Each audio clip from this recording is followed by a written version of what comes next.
how are you, man? Not too bad. Not too bad. Work's been work, and get to take a day off this Friday because me and Rachel are heading out to Indiana for the weekend to go to her cousin's wedding reception. So that'd be nice. Oh, cool. Yeah, that'll be nice and fun, and it'll be nice to get away for a bit. So yeah. But wedding planning's been going pretty good. Still getting RSVPs. Met with our DJ last night. So, yeah, every little bit, man. It's just getting closer and closer, and things are dropping into place. Yeah, absolutely, man. Well, I will say, like, with all this anticipation, with, like, you know, the big day and, like, you know, just everything planning in general, like, one thing that I can probably guarantee that will happen by the end of the night for you, due to like the release that's going to happen of like all the stress just coming out of your body, you're going to drop dead. Oh, thanks. I appreciate that. That's the way you set that up. All right. Let's roll with that.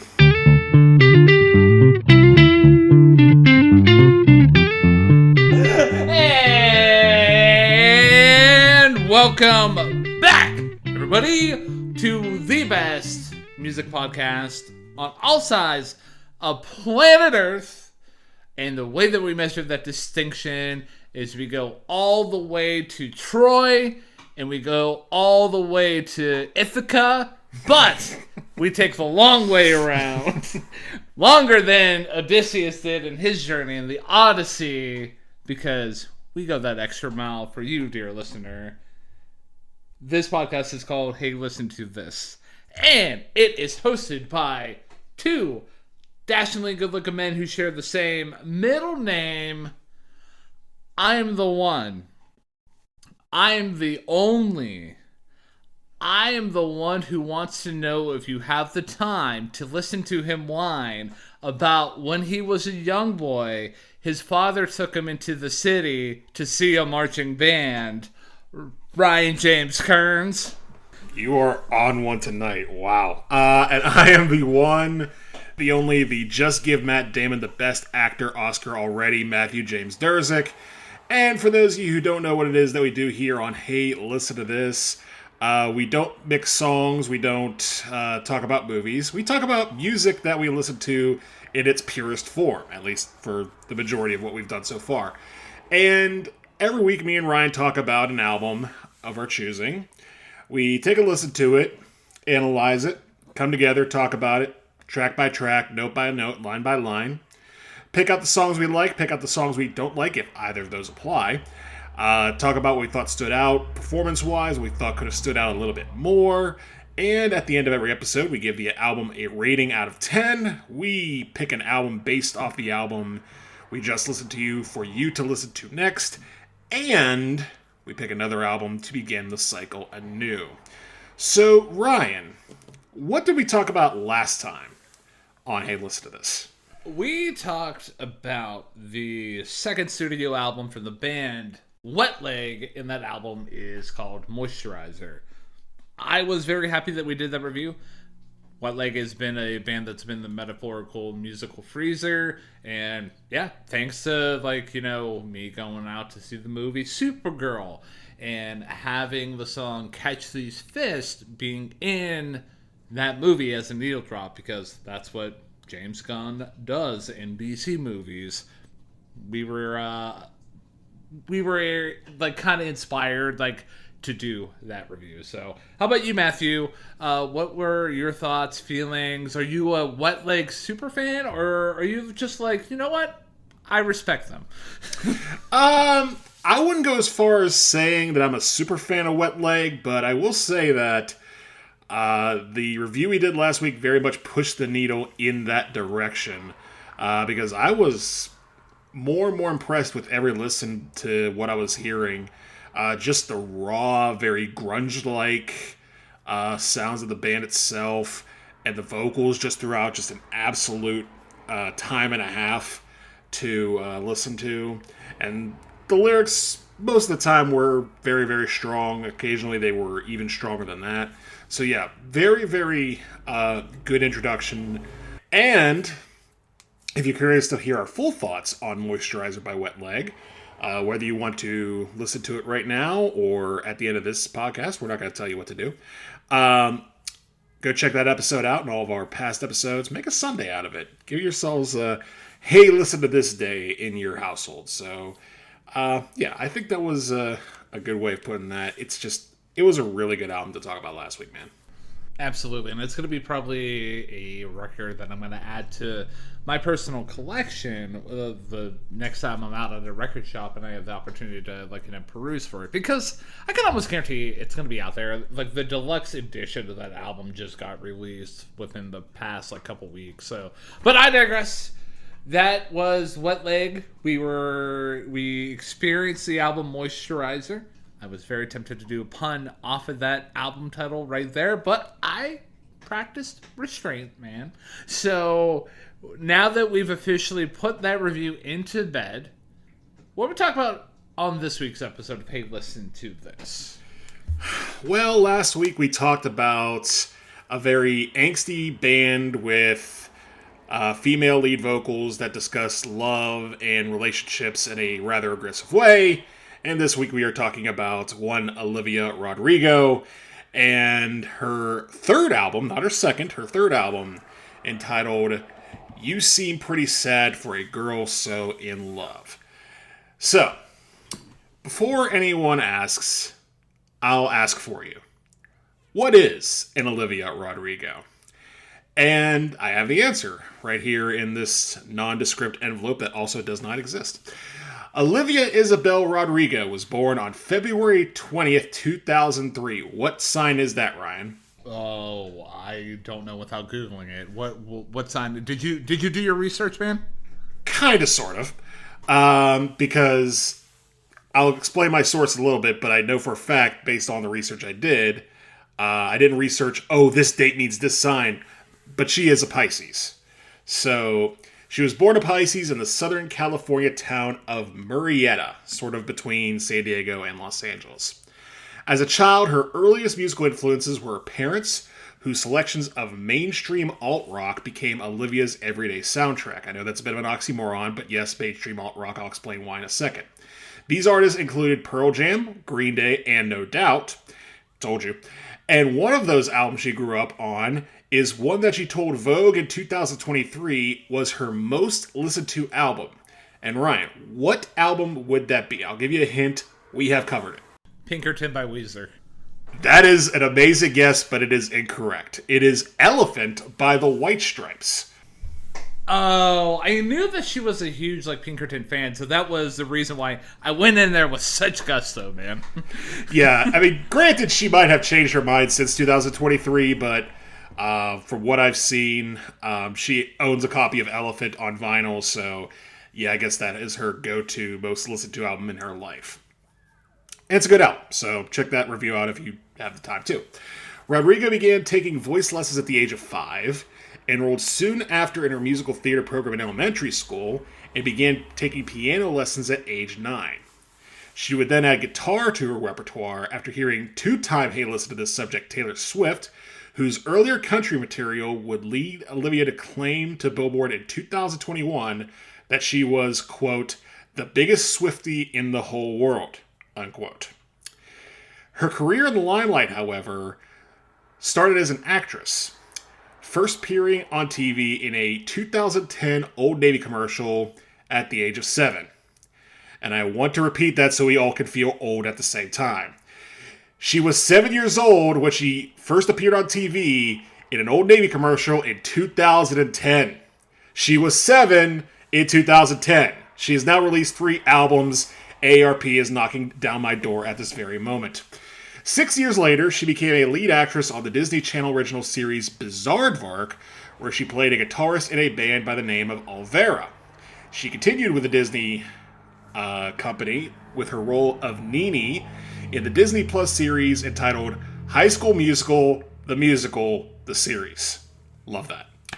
In 2020, Olivia went back to her roots, as it were, and signed a master security contract with Geffen Records. A year later, she released her first single for Geffen, Driver's License, which quickly became Olivia Rodrigo's first number one hit on the Billboard Hot 100. And it also set a record by amassing 80 million streams within its first 7 days of release. Driver's License would be the lead-off single for her debut album Sour, released later that May, and it would join the single in debuting at number one on the Billboard 200, respectively. Following a subsequent year-long tour for Sour, Olivia would work on her sophomore album entitled Guts, starting in December of 22, releasing the lead single Vampire in June of 2023, and releasing the full album the following September. Once again, both the album and the lead single debuted at number one on their respective charts, and again, another year-plus tour in support of the album followed. And that brings us to this album, which she announced would exist on April 3rd of 2026, this current year. She announced her third album, You Seem Pretty Sad for a Girl So in Love, and 2 weeks later, on the 17th, her single Drop Dead was released, the debut single for the album. 2 other singles, The Cure and Stupid Song, would be released each of the next 2 months, and the full album was released on June 12th. And with both You Seem Pretty Sad for a Girl So in Love and the debut single Drop Dead, she became the first artist in Billboard history, in American history, to have her first 3 lead singles and her first 3 albums debut at number one on the charts. So, Olivia Rodrigo, she is a titan that we are dealing with today, and as of this recording, she is 22 years old. So, with that being said, before I get into my background per se with Olivia Rodrigo, Ryan, I throw it to you. What is your experience with Olivia Rodrigo heading into this review? So, my first exposure to Olivia was through, well, I don't want to say the song Driver's License, but you already spilled out like that was like her big breakout single for like her debut album Sour, and I heard a lot of hype for the song Driver's License. Me and my wife heard a lot of hype where like everyone was saying like, this is the fucking song, man, this will make you want to get your driver's license. And I'm like, okay. I mean, I'm already 31 years old. I already have my driver's license, but I'm okay. So, yeah, I will always remember riding in the car with my wife, because she was driving at the time, and driver's license came on the radio, and both me and my wife, Jamie, looked at each other, and we were like, this is the hot shit. This is that good cushion orange juice that the kids are yammering on about. So, needless to say, my first taste with Olivia, I was less than impressed. I'm like, this just basically sounds like Gen Z pop generic slop. So, I didn't pay her any mind or anything like that.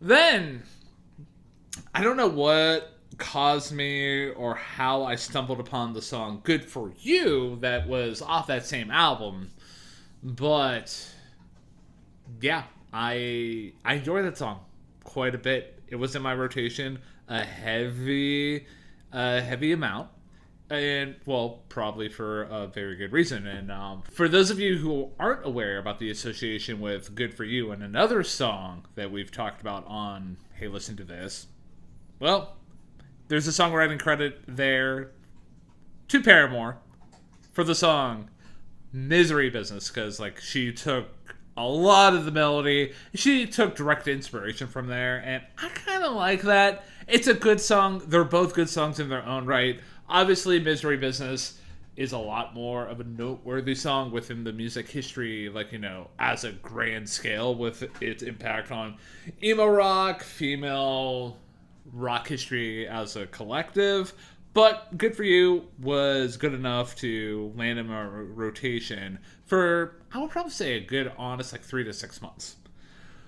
Then her follow-up Guts came out, and I listened to it once, and I enjoyed it, but I threw it right in the freezer. I never listened to it again. I was just like, it's whatever.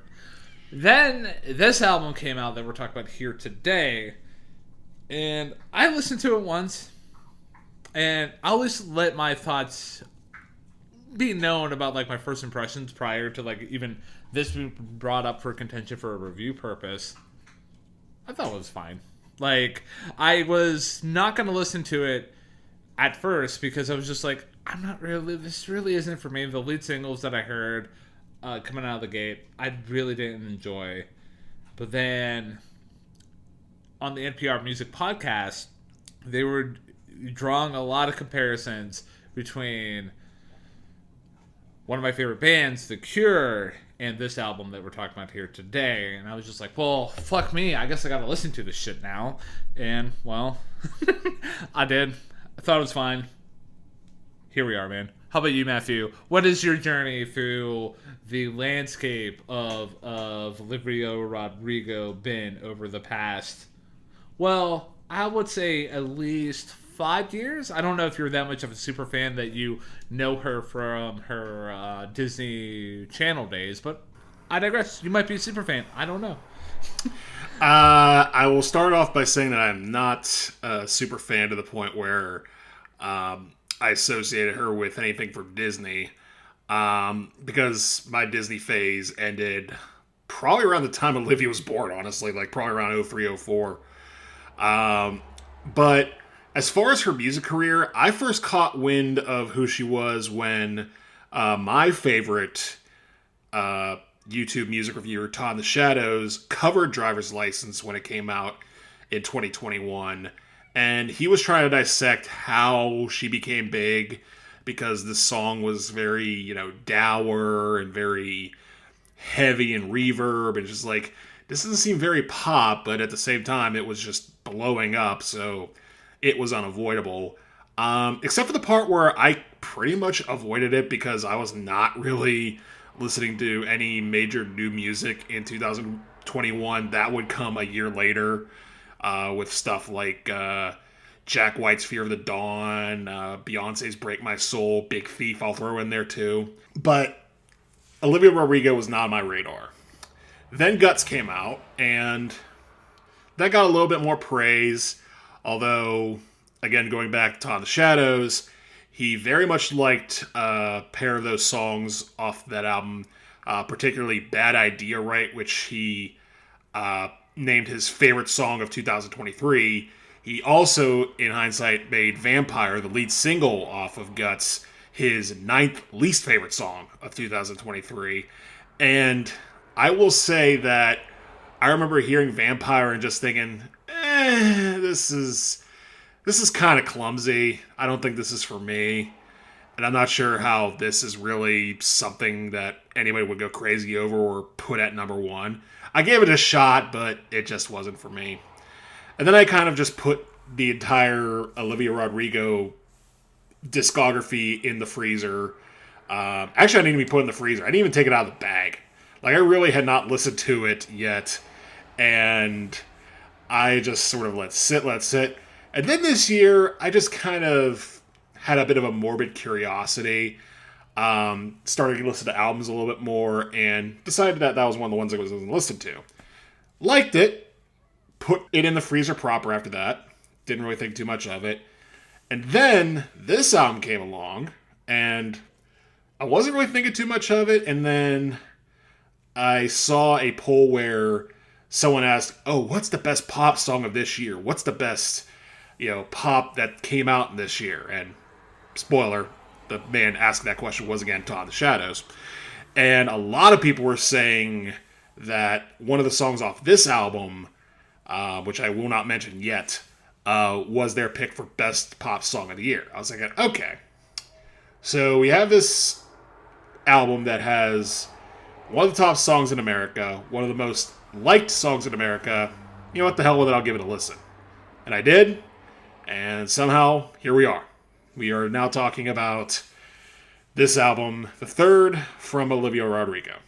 And I feel like, honestly, for one reason or another, it was inevitable that she was gonna pop up in terms of like our discussions about like different albums, because you think about it realistically, out of all the modern pop girlies out there, we've covered the gamut pretty well. Like, the only one that I could really think about, well, I guess now that I'm thinking about it, like there is Gracie Abrams, Tate McRae, Lord's out there too, if you want to consider her pop girly. But out of those artists, only one of them I would be happy about covering. You could probably guess which one would be the one that I would be like, oh, okay, cool. But I digress. It was inevitable. We were gonna come across her work in one fashion or another. And yeah, I'm kind of intrigued though, because this is her third album. She's had a lot of experience in terms of like songwriting and touring. She's been exposed to like all these different musicians and songwriters. Like Robert Smith is going to come up in this episode here today. She's also done performances with David Byrne. And I'm sure like she's taking some songwriting tips from that man about burning down the house. But in the meantime, I feel like we just got this party started. We find out why Olivia Rodrigo seems so sad for a girl so in love. Matthew, I feel like we just kick it off with the lead song on the record, the opening track, and that track is Drop Dead. Floor is yours, Matthew. Thank you, good sir. Drop Dead is the lead-off track, lead-off single, and was the first number one hit from this album. And immediately I noticed that it took me a few tries to get there, but I realized what song this reminded me of immediately. And the opening chorus of the song remind me a bit of Katy Perry's Firework, which if you're going for pop success, not a bad place to go from. Pretty solid. But once you get past that synth line that sounds like Firework, it gets to the meat of the song, which is very much just Olivia Rodrigo.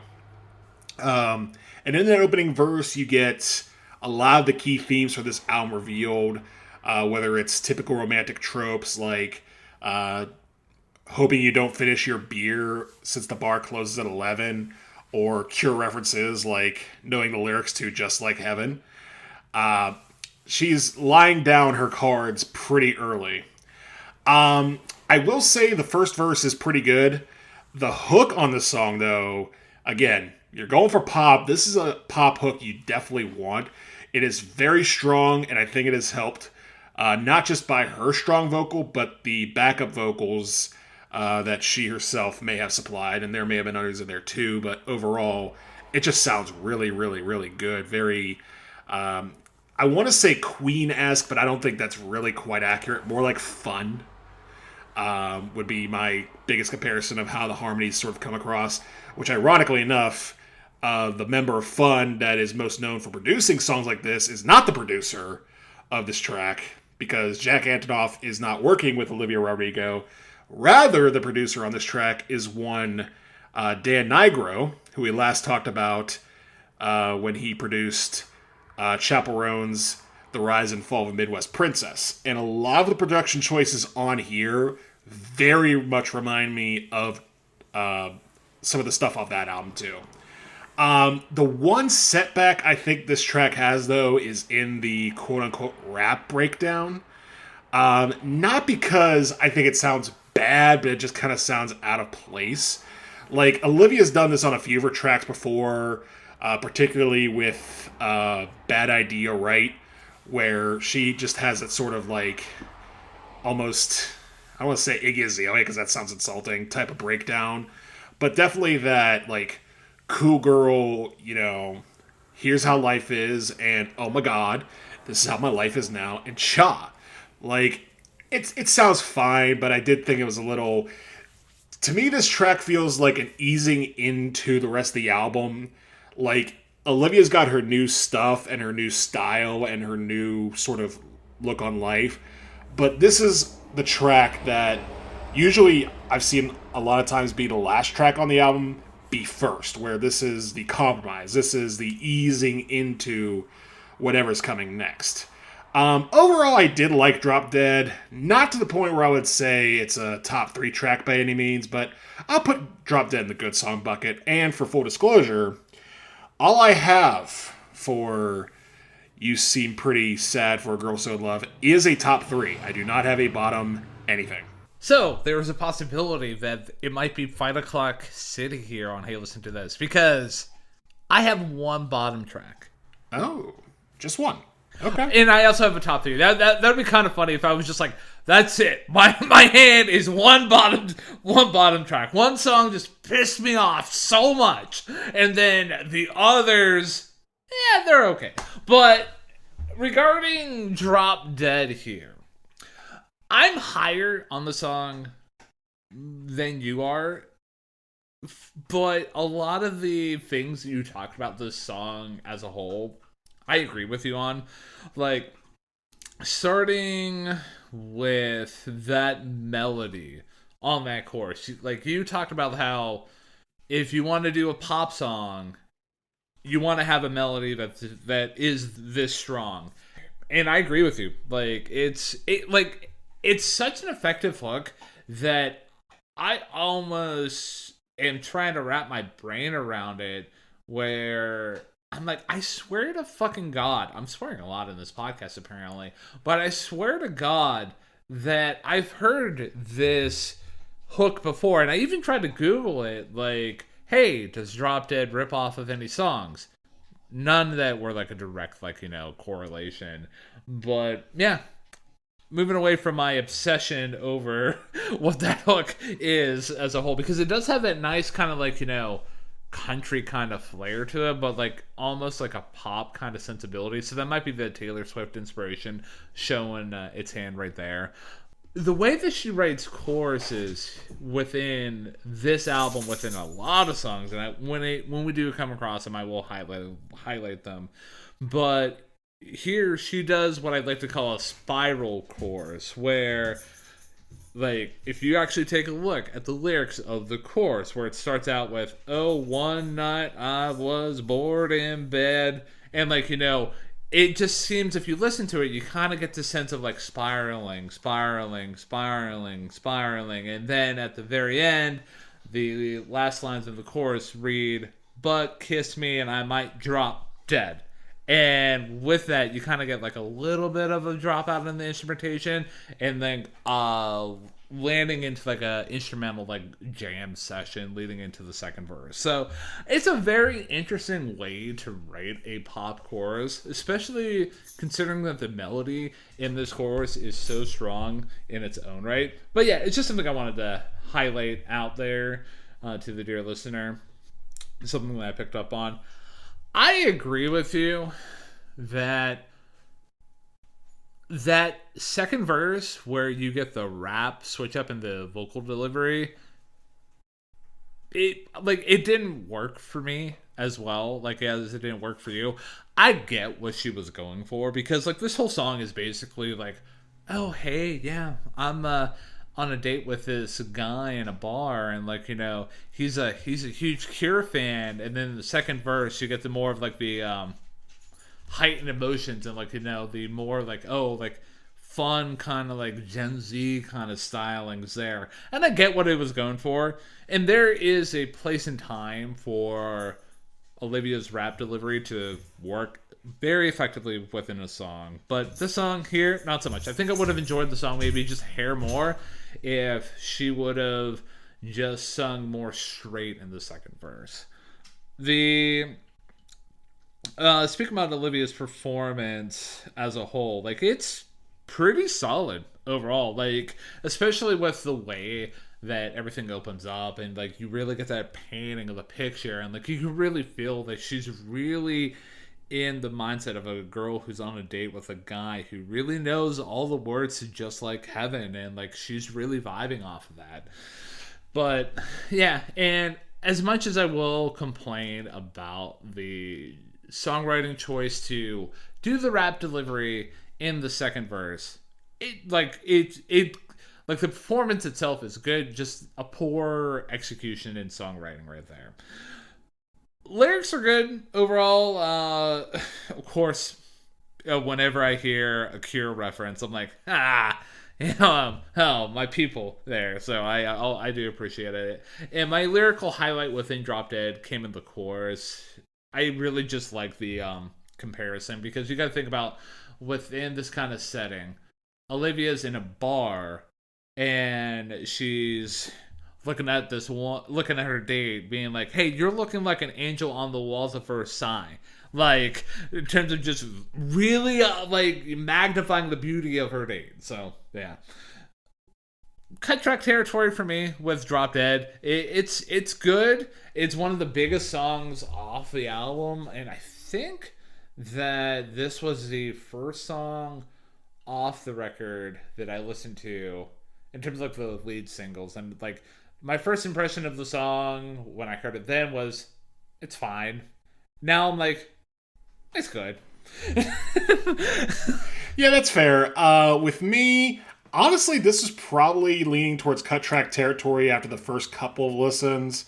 But over time, it felt very repetitive to me, and not in a bad way, but in a way that it eventually got overshadowed by several of the other tracks that are coming up here throughout this album, where I just was like, if I would rather listen to this or Drop Dead, I'm taking the other track pretty much the majority of the time. That being said, Ryan, I'm ready if you are to pivot on over to the next track, which is yet another single, this being Stupid Song. So, with Stupid Song here, the main thing that the song is bringing to the table is the use of dynamics, like in terms of rising and falling. I did enjoy that. The chorus within Stupid Song, once again, we have a spiral chorus here. Like, looking over the lyrics a little bit, like, it basically kind of has that, like, circling feeling. And, like, the melody within the chorus of Stupid Song is not as strong as Drop Dead, but it's still pretty good. But the way that it just ends off with, "And I want you more than any stupid song could ever say," and the way that Olivia's vocals sound during that part, like, are just very authentic and, like, very much embodying, like, a lot of emotion. And, like, it might not be just properly, like, belting out, but she's like gasping for air at that point. But yeah, I did enjoy that. Bridge was pretty solid. Can you guess what part within the bridge that I really did enjoy? Would it be the part where the entire band and Olivia just swell and explode for 3 seconds before going back down to quiet? Absolutely, man. Like, I was vibing, and then, like, you get the lines, "Nobody's wanted somebody more," and I'm like, and how that just pops out. I'm like, oh, okay. And then we go right back down. I'm like, okay, now you're just showing off for showing off's sake. So, but yeah, in terms of just going into the verses a little bit, I really enjoyed the first verse and the way that it just builds out, because you get the opening bars of, like, New York cities never look so blue, and, like, again, like, you can really just picture, like, this cityscape and, like, Olivia's sort of relationship with the city, and, like, her finding her way within, like, this new love that she has. So I did enjoy that. And one other thing that I will highlight about Stupid Song is that the drums from Sterling Laws are pretty solid throughout. Like, but I will admit, though, they were solid in performance, but they were mixed a little weird for my taste. But yeah, lyrics overall are solid. Very, very horny, to be honest with you, though. Like, like, you take a look, like, within the bridge, like, nobody's wanted somebody more, and, like, just that concept alone, like, yeah, like, it's pretty self-explanatory. But within Stupid Song here, like, my lyrical highlight came in verse 2, and it reads, "And if there was a God, he's the bond that's between us two." Like, and I just thought that was a very, like, effective bar there. So, yeah, with Stupid Song, it's an overall, like, good follow-up within the album's track listing. It's a good complement song to Drop Dead. Good song bucket, like, it's fine. So, my thoughts on Stupid Song. First of all, I will agree with you that I think this very much complements Drop Dead in a lot of ways, particularly in a thematic sense.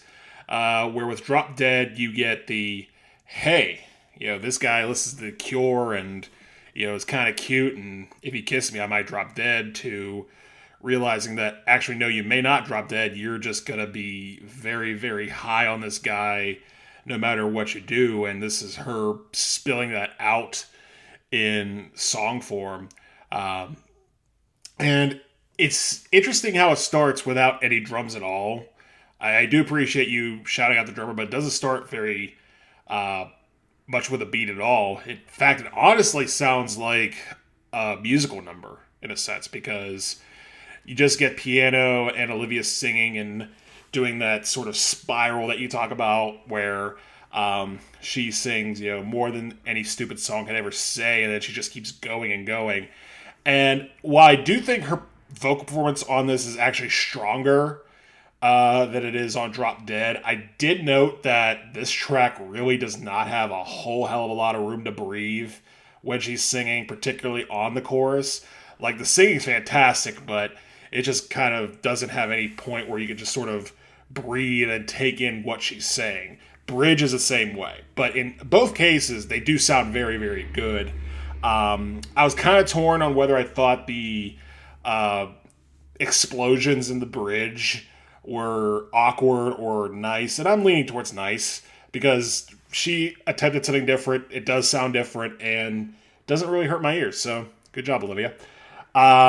Ultimately, I did like how both vocally and instrumentally, on the first verse and the second verse respectively, how the build from sort of this low-key feeling to this rising, powerful feeling within is reflected both in Olivia's voice and the band's. Guitar solo I thought was pretty slick. It wasn't anything that was like, Eddie Van Halen in the 80s, but it was very much an 80s-like synth guitar solo that did its job, got out of the way. And yeah, overall, this song I thought was pretty good. I'll throw it in the good song bucket again. I think it's tough. I want to say it's as good as Drop Dead, and ultimately I think that's where I'm going to land. And I don't know if I would pick one over the other, but both of them are very solid, very good songs to start the album with. I would agree. I mean, I think in terms of appreciation, like, obviously due to like the song buckets that I put them in, like, I'm higher on Drop Dead. Stupid song. It's a good song. It's not a stupid song, and it's just, again, we're kind of. This feels like a sister song to Drop Dead, but yeah, and I could tell how much I did appreciate the song because I didn't even note in my notes here that there was a guitar solo, and not that, like, hey, it was so brief that I was just like, be gone, guitar solo. It was just like, it didn't catch my attention, and like, to your point, to be an effective guitar solo, you don't need to be like, like Lou Reed, Eddie Van Halen, like, hell, like one of my favorite guitar parts in the pantheon of music history is from the Beatles in that song Something. Like, just the way that, like, it's just such simple lick, and it just hooks in that listener. But I digress. That is the Beatles. They don't make any stupid songs. Not that this song was a stupid song, but it is what it is. Matthew, Honeybee is the next song. The floor is yours. Thank you, good sir. And before I get into Honeybee, I would argue that, or You Know My Name, Look Up the Number, is a very, very stupid Beatles song. But back to Olivia Rodrigo. Honeybee, this track, I thought it was interesting that we go from a very strong pop single to a somewhat B-level pop single in execution with Stupid Song to Honeybee, which is just a pure ballad. So on a musical sense, momentum is just sort of going backwards and backwards and backwards. And what I find interesting about this song is that it was released as a 45. And I'm just like, why? Why was this track of all of them released as a 45? But the more I listened to it, the more I got it. Because as someone who owns a record player, as do you, I would have to say that hearing this song on a vinyl setting would actually sound pretty dope, not gonna lie. Because this song does have very nice orchestration throughout, and the way that the harmonies are executed throughout the song just add layers of tonality throughout. Um, especially the last section of the song where you get the outro after a nice little silent pause where the harmonies just kick in and have this very fluid, very choir-like feeling. That sounds like something you would hear on a vintage vinyl recording, so I very much get why this track was considered for vinyl. But again, going from fast-paced or medium-tempo pop to this is certainly a choice. And all said, the song is fine. It's a bit of a dark ballad in a sense because there are a lot of sort of revelations about Olivia's anxieties and sort of deep dramatic feelings about this guy, this honeybee, as it were. The line about having a face that you could get to know for a lifetime, like that to me was the lyrical highlight of this song. Like it's just a really, really good line and a really romantic line at that. Chorus sounds good. It's kind of hooky, kind of catchy. But in all fairness, I'm just going to put this in the good song bucket. I don't want to be so mean as to call this an album track because it sounds better than that. But ultimately, I don't have a whole hell of a lot to say about this track other than solid ballad, harmonies are nice, lyrics are alright. Cool. Yeah, it is very interesting that this song, out of all the songs, well, I suppose there was other songs off the LP that got released as a 45, but like, yeah, it's interesting that this was released as a 45. I don't own more, like, a lot of 45s in my collection, and that's because, like, I don't know, like, when I put on a record, I want to just listen to a record. I don't want to listen to one song or two songs and be like, okay, and then switch, because why? But I digress. That's a different argument for a different day. With Honeybee here, starting with the instrumentation, I appreciated the switch up from like the poppy kind of synth elements that we've gotten with the first two tracks. Here we get piano and strings here, and I felt like that was a good switch up in terms of like songwriting composition, so hats off to her for that. And the way that in the song itself the piano matches Olivia's voice in a couple different spots, especially in the chorus, like that's always a highlight for me. Strings are a good touch, like I said, and the instrumental break within the song, like not at the end that you were talking about, but like towards like the back half, like right before like the last refrain, like that was a little unexpected, but it worked well. Lyrics are decent, like you get some good imagery dealing with darkness and heartbreak. I didn't really have a lyrical highlight because I just wasn't really taken back by any specific line. Not that it was like poor writing. Like I said, the lyrics are pretty decent. So the dear listener out there might be asking, why is this my least favorite song off the record? Ooh. And it's for the fact that in the first verse, Olivia's vocal delivery, she gets too quiet in some spots where, like, it's at some parts, I'm pretty sure she isn't actually singing. It was a very bad experience for me. Like, you just get, baby boy, honeybee. I'm like, what the fuck are you saying? like, Jesus Christ, man! Oh man, it's at that point where I'm like, if I'm not looking at the lyrics, I'm like, okay, this is just a bad experience. I know what she's going for, though. I'm not an idiot. Like, she's going for just this very solemn walking at night through a park with this honeybee. But dude, as somebody who listens to a lot of Phoebe Bridgers, like, there's a way that you can capture that feeling and have like a solid vocal line. You don't need to be like da da da da da. Like, I'm sorry, Like that just completely it's a garbage take within the first verse. But I will say though, admittedly, like outside of that, in the second verse, her vocals get a lot more girth behind them, and I'm like, thank God, because if that wasn't the case, I would be raging out even harder right now. So yeah, Honeybee, glad that we don't have to fight here on this week's episode of Hey Listen to This, but yeah, it's my least favorite track off the record, dude. Wow. I gotta say, I wasn't expecting that, but I don't completely disagree. I don't think this would be my least favorite track off the album, although it'd probably be in contention.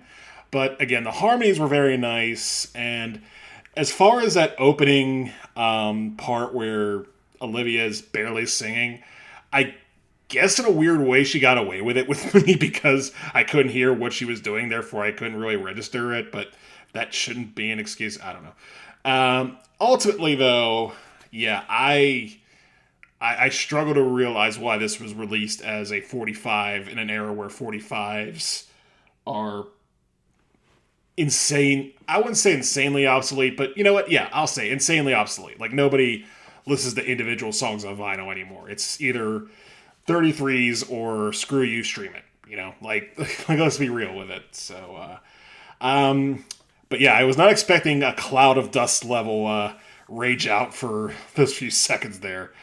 So hopefully lighter times are ahead, and therefore we shall push ahead. The next track is Maggots for Brains, and Ryan, the floor is yours. So with Maggots for Brains, like we really get their first like you can tell that like Olivia's been influenced by The Cure, specifically within this record here, and like specifically within this track here, because the overall song is very groovy, and you get like, you know, solid instrumentation, but like the guitar vibes that are just being executed here and the overall flow of everything. Like this basically kind of sounds like, hey, yeah, you've listened to like, you know, some Cure. And I can respect that because the world needs to listen to more Cure. It would make the world a little bit of a better place. But yeah, outside of like the instrumentation and like my gushing about The Cure, like overall, like I said, song's pretty groovy. One of the interesting things about the song as a whole, because like you get the groovy instrumentation, but then if you take a look at the lyrics, like it's that classic like, oh, happy instrumentation. And then underneath, it's just like, I'm not having a good time, Bob. Like, this relationship is just basically kind of draining me. And I always appreciate, like, the contrast between, like, instrumentation and lyric writing. So, yeah, very much appreciate that.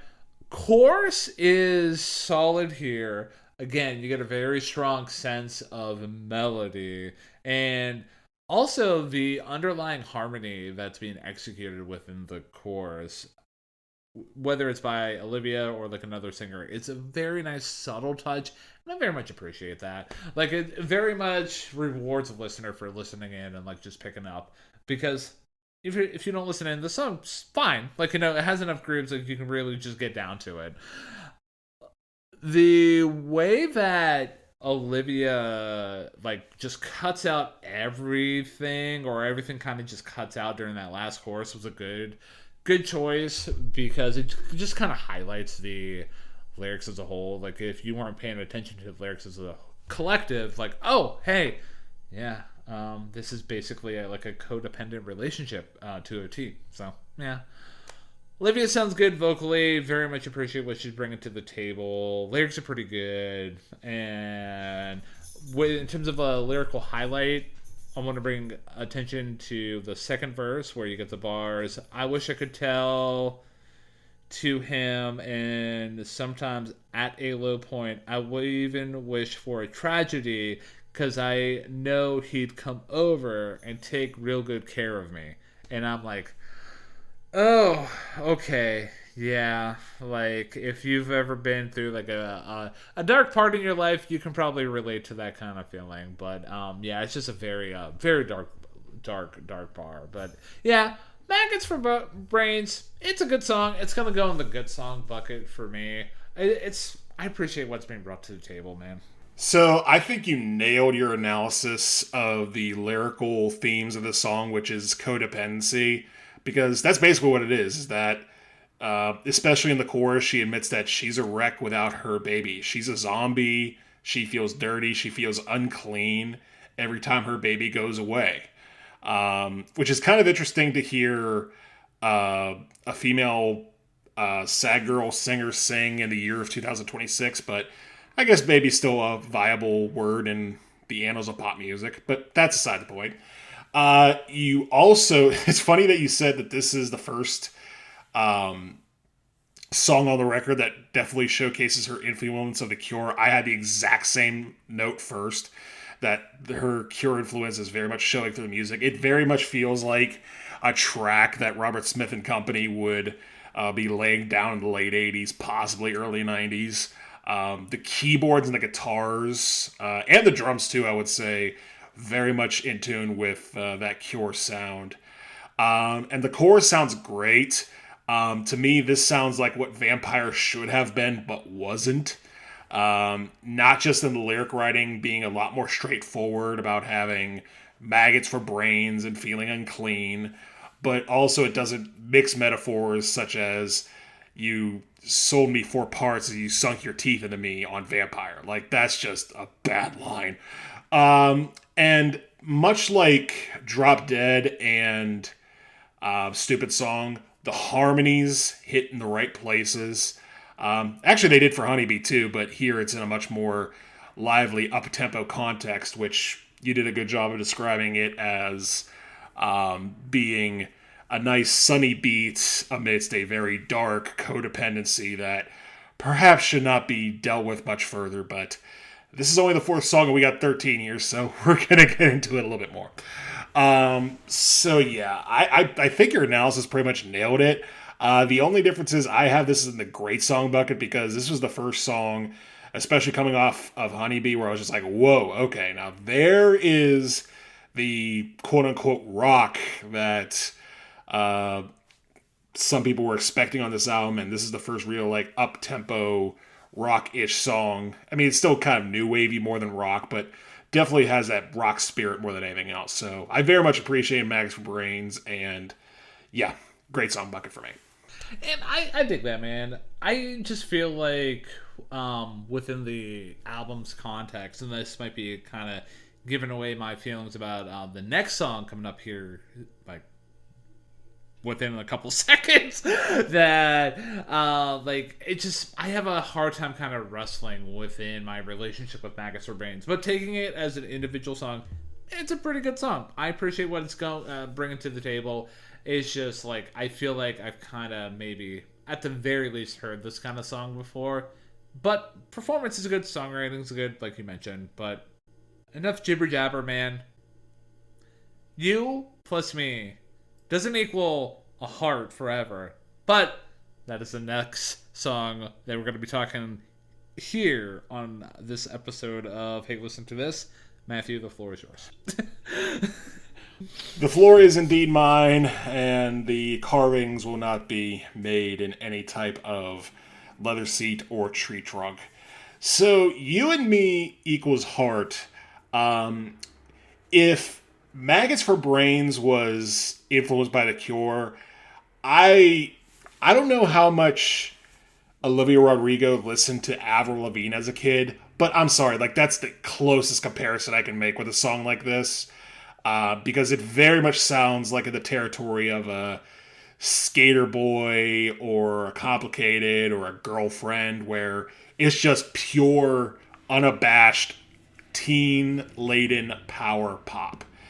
And it sounds really good, where you get the guitars and the drums just going 100 miles an hour with the top down, and Olivia is very much displaying her vocal chops once again.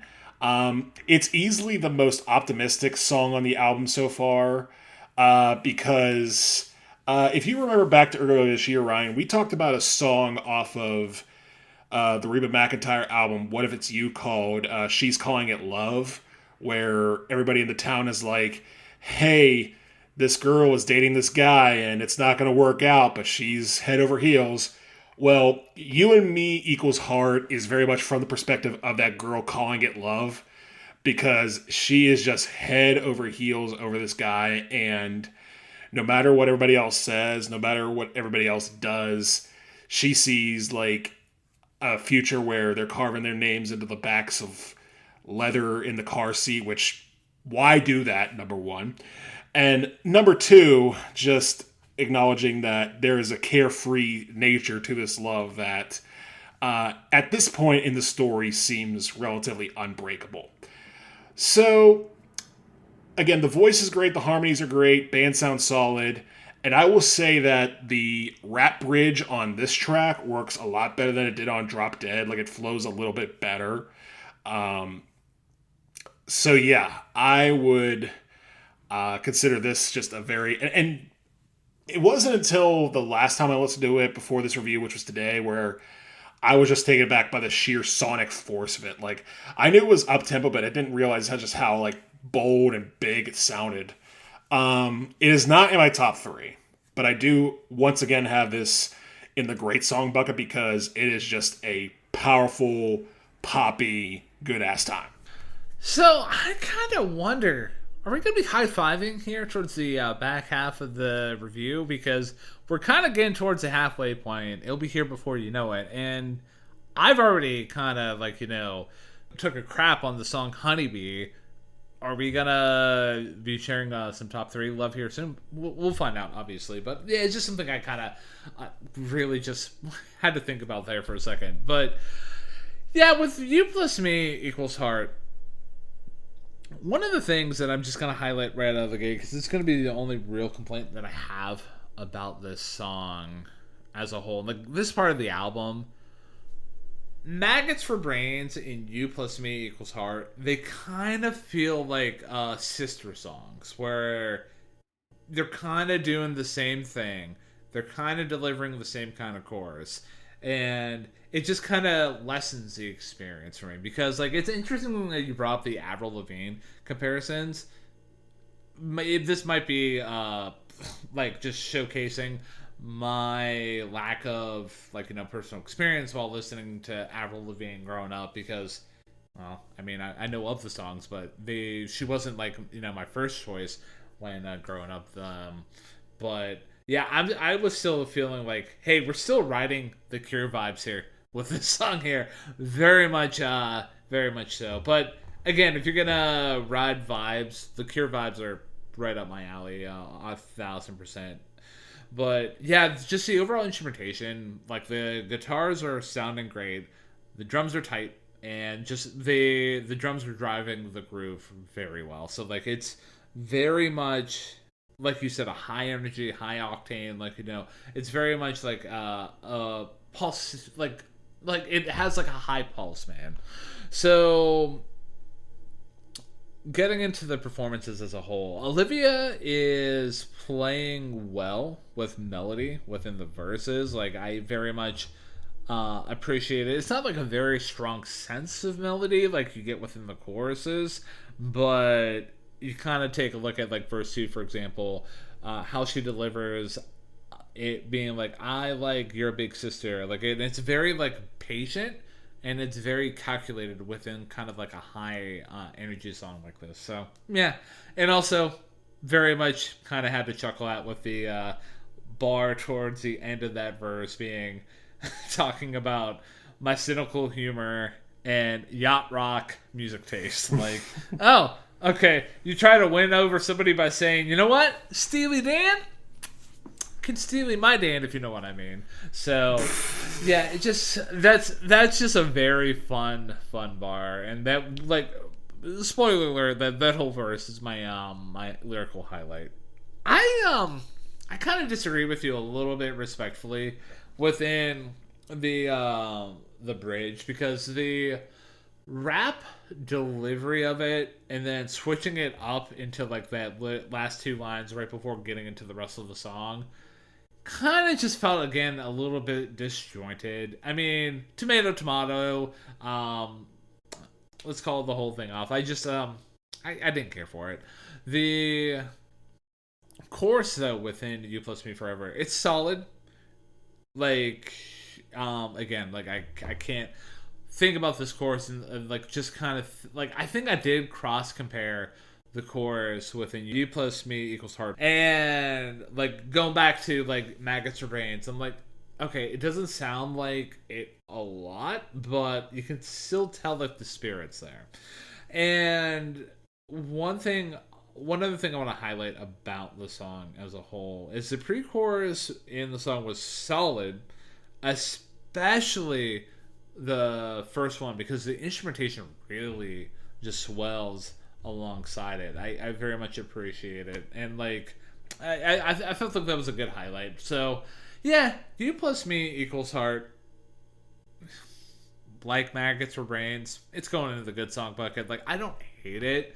It's just here we're kind of we might see the cracks of Olivia's songwriting starting to show for me, where I'm like, oh, where you're kind of grouping like songs together, and like that's a track sequencing kind of like thing, but I kind of see it there. But yeah, I digress. Good song bucket, dude.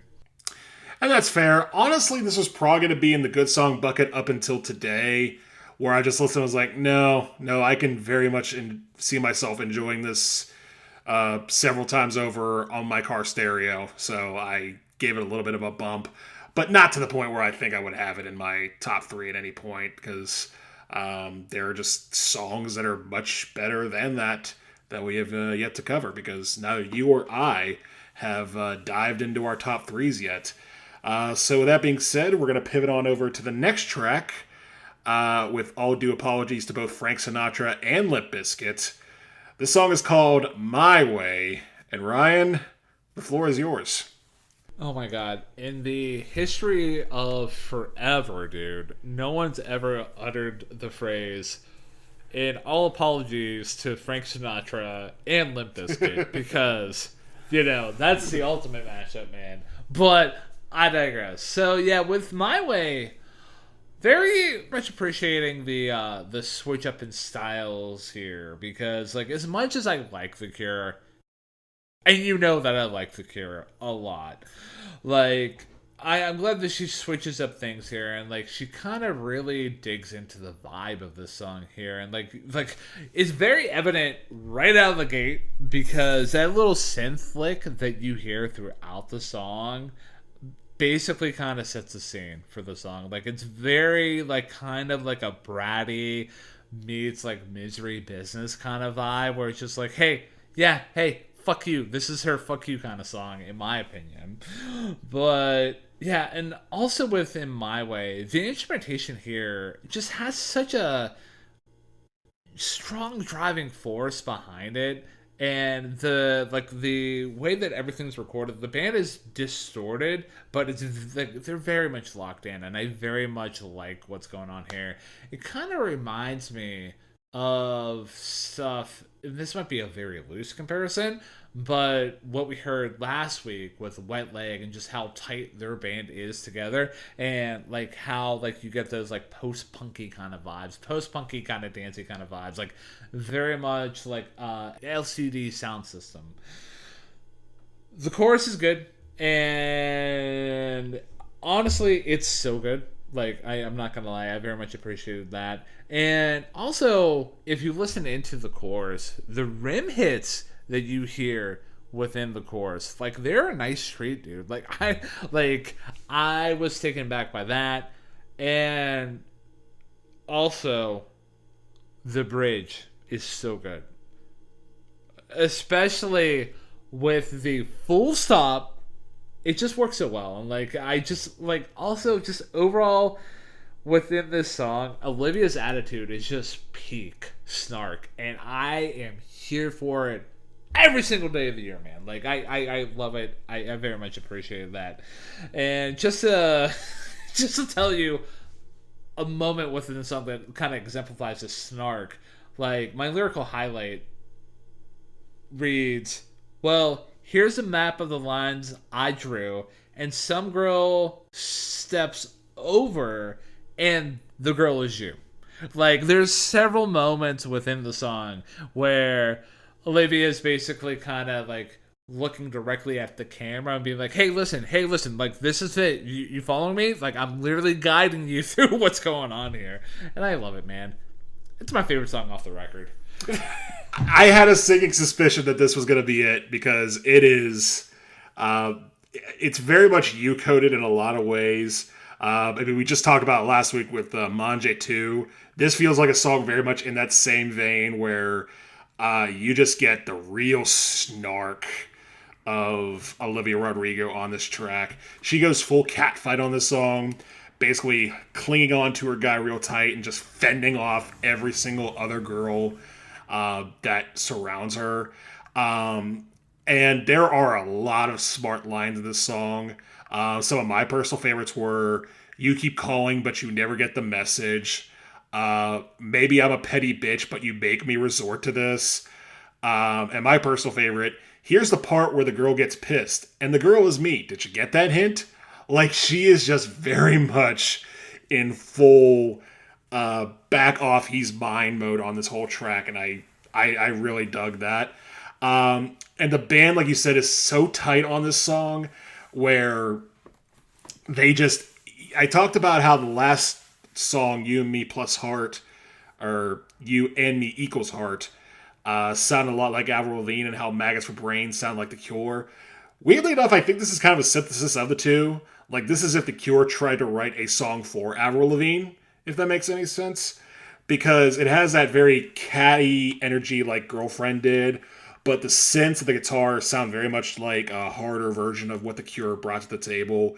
And I really dug that synth riff, man. Like, it was just a very, very strong... Like, I couldn't tell if it was a synth guitar or synth or guitar, but whatever is making that wee noise, love it, love it, love it, love it. Drums are good. Band sounds full force. And the chorus, like you mentioned, just is very strong, features really strong singing. And the way that she ends the bridge by just saying, that's it, I win. Like, that, again, is just peak pettiness displayed in art form. So, honestly, it was between this and another track for a spot in my top 3, and just at the wire, this one crossed the line. So, My Way is in my top 3 too, and it goes in at number 3. I'm glad that you appreciated My Way so much so that it did pop into your top 3.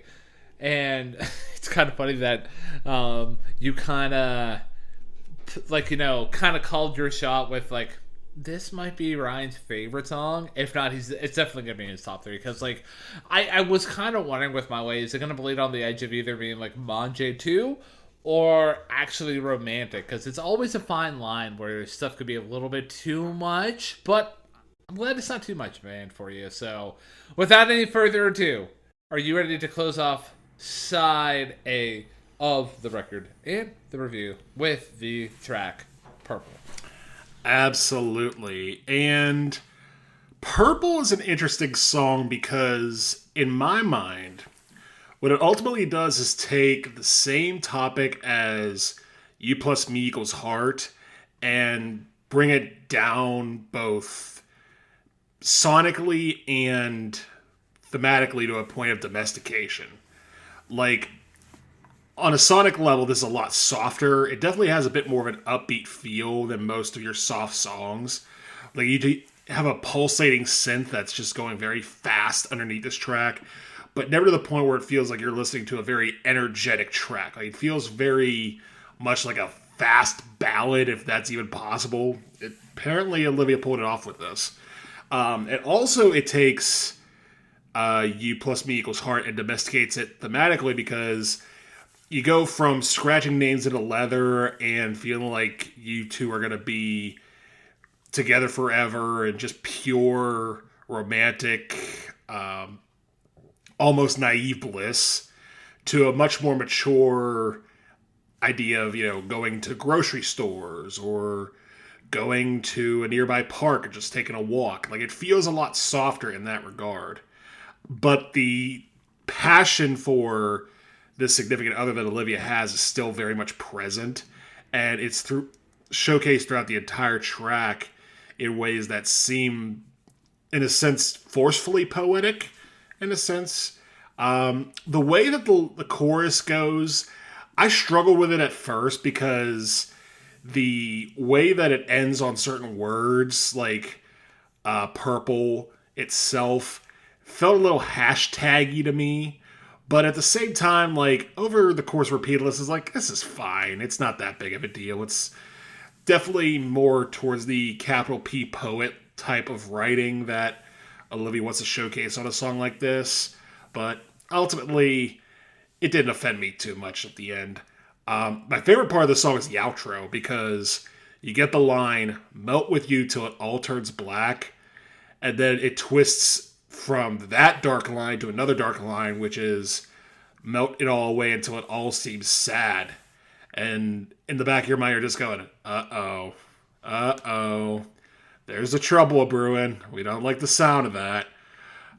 So it definitely takes a very soft, very serene sounding song, and right at the very end just is like, everything feels so calm and peaceful.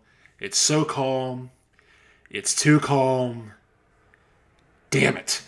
And I very much appreciate that twist at the end. So, yeah, Purple, I'm just going to throw it in the good song bucket, because there was a lot of this song that didn't do a whole lot for me either way, but the ending was strong enough where I was just like, you know what, it's a good song. So, yeah, my take on Purple, at least coming right out of the gate with like the kind of themes that you get about like small town love and everybody kind of like, like the meshing of worlds, like in a very loose way, it kind of reminded me of I Can Fix Him, No Really I Can by Taylor Swift. And also, I completely forgot that was an actual song title from Taylor Swift that was released in 2024. My dear God, what a song title. But I digress. But yeah, just within that song, you get kind of like, themes about like, oh, hey, small town love, and people talking behind her back being like, oh, hey, like, God help her when I tell them that he's my man. But here, like, not so much a pound for pound comparison, but like you get just the melding of like, worlds and everything like that. And it's just a very loose comparison, but it was just a comparison nonetheless I want to make. But coming right out of the gate with Purple, I kind of like the almost gospel kind of feel, where at the opening verse where you get bars about how Olivia is looking over old photos of her lover, and like it just almost seems like a spiritual experience. And quite honestly, while like you like progress in a relationship and you see like old photos of like your significant other, and you see like where they came from and who they are now, and it's just like it is almost kind of an interesting experience. I don't want to say it's like a gospel kind of experience, but it's just a very interesting experience nonetheless. And the way that the track just gradually builds was executed pretty well within Purple. The random instrumental parts that come in for like for one reason or another, and like they just add a different layer here or there, like they just add enough to keep Purple out from being like an album track territory for me. Because like quite honestly, like for like the first little bit of the song, I was just like, oh, this is kind of like a whatever kind of track for me. But there's enough here to like really kind of keep the listener interested, to say the least. And speaking about like different instrumental parts, like I kind of had a little bit of a rocky relationship at the end with those restrained, distorted guitars that were at the end. Because like at first I was just like, oh, this kind of seems like we're having like a failure to launch, or like just something that is trying to build up to have potential but nothing really fizzles out. Upon further reflection, that's probably just a mirror of like the potential of this relationship and this love that kind of went a little bit sour that you were alluding to at the end of your dissection about the track. But I'm ultimately landing that the restrained, distorted guitars, good touch. I appreciate what's being brought to the table there. overall, Olivia sounds decent to good here throughout different spots. And lyrics are pretty good. Again, talking about merging lives together and relationships in general. Like, song's called Purple. In the chorus, you get bars, made our paths intersect till the two lines formed a circle, and I melt with you, you're red, and my blue. Now I see the world in purple.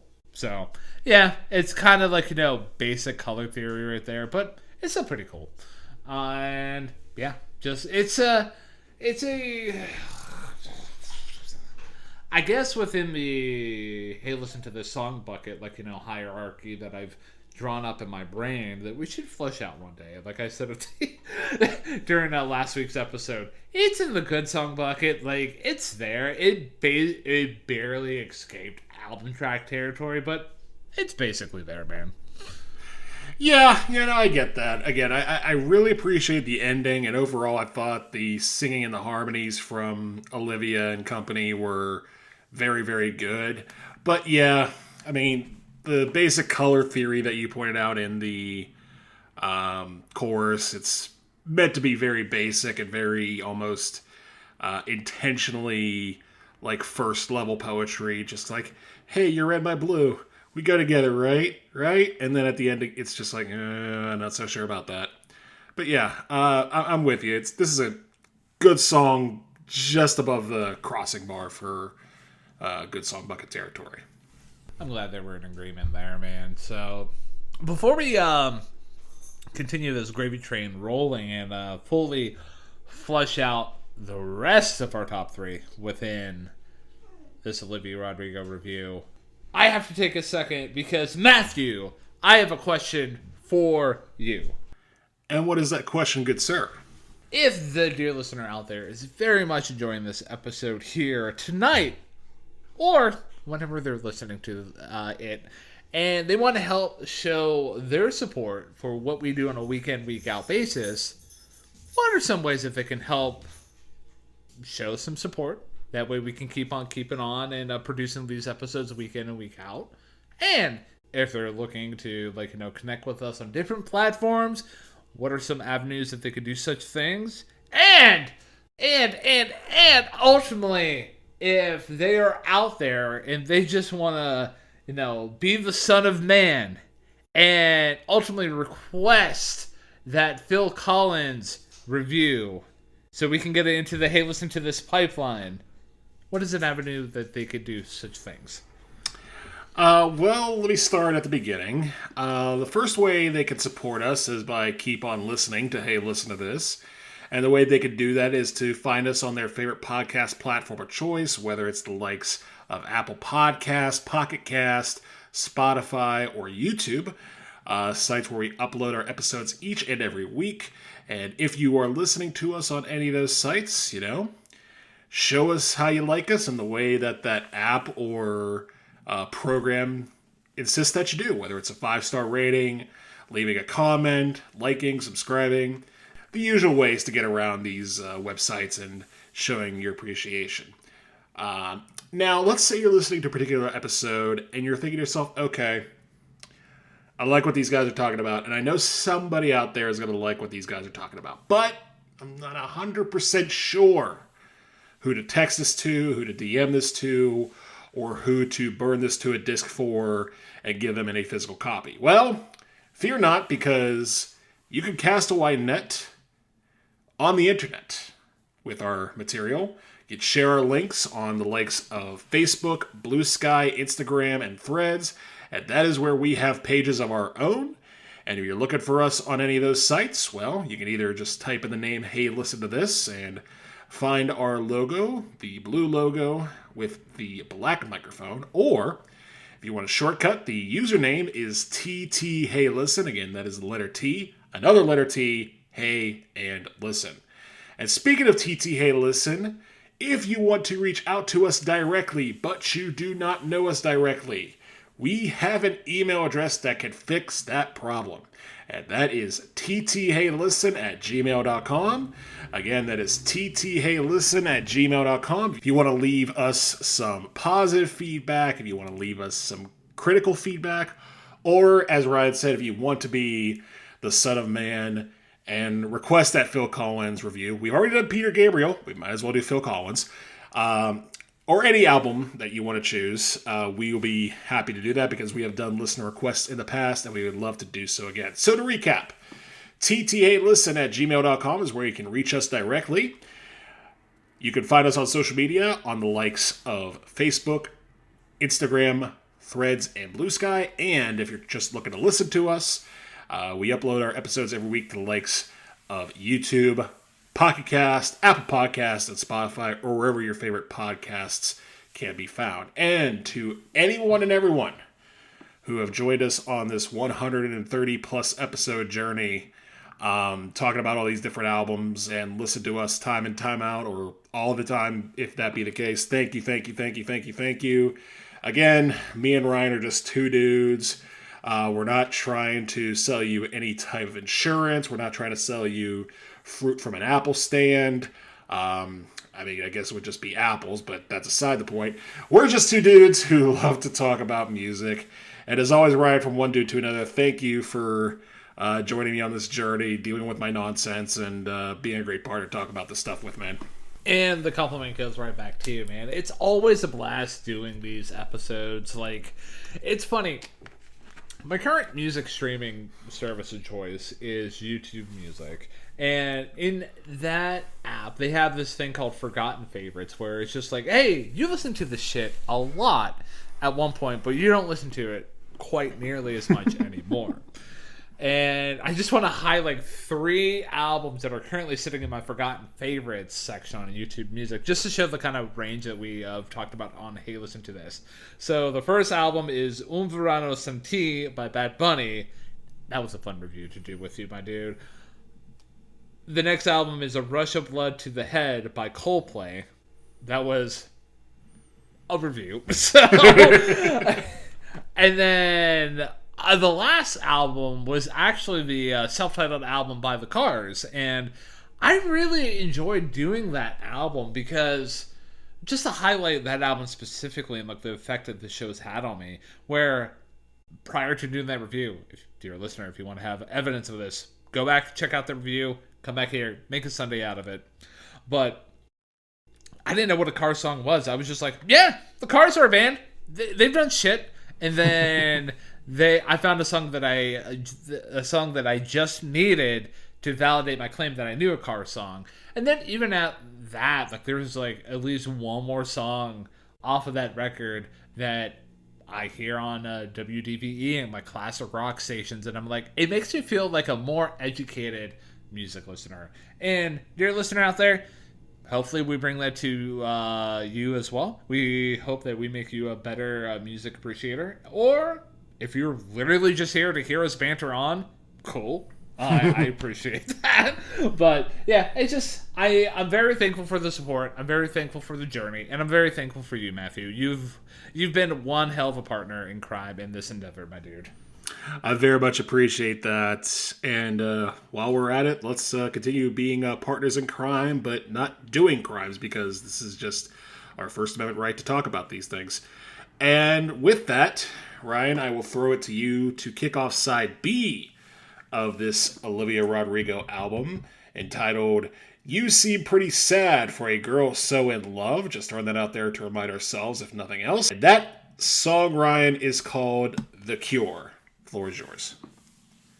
And for a song called The Cure, and an album that has been inspired by The Cure, I don't get Cure vibes off of this, like, you know, to be honest with you. But like, I know, like, you know, it, like, the use of the word cure is like almost like an antidote for like Olivia's mindset in this song here. But it's just a kind of clever kind of thing I wanted to talk about before getting into my thoughts and feelings about The Cure.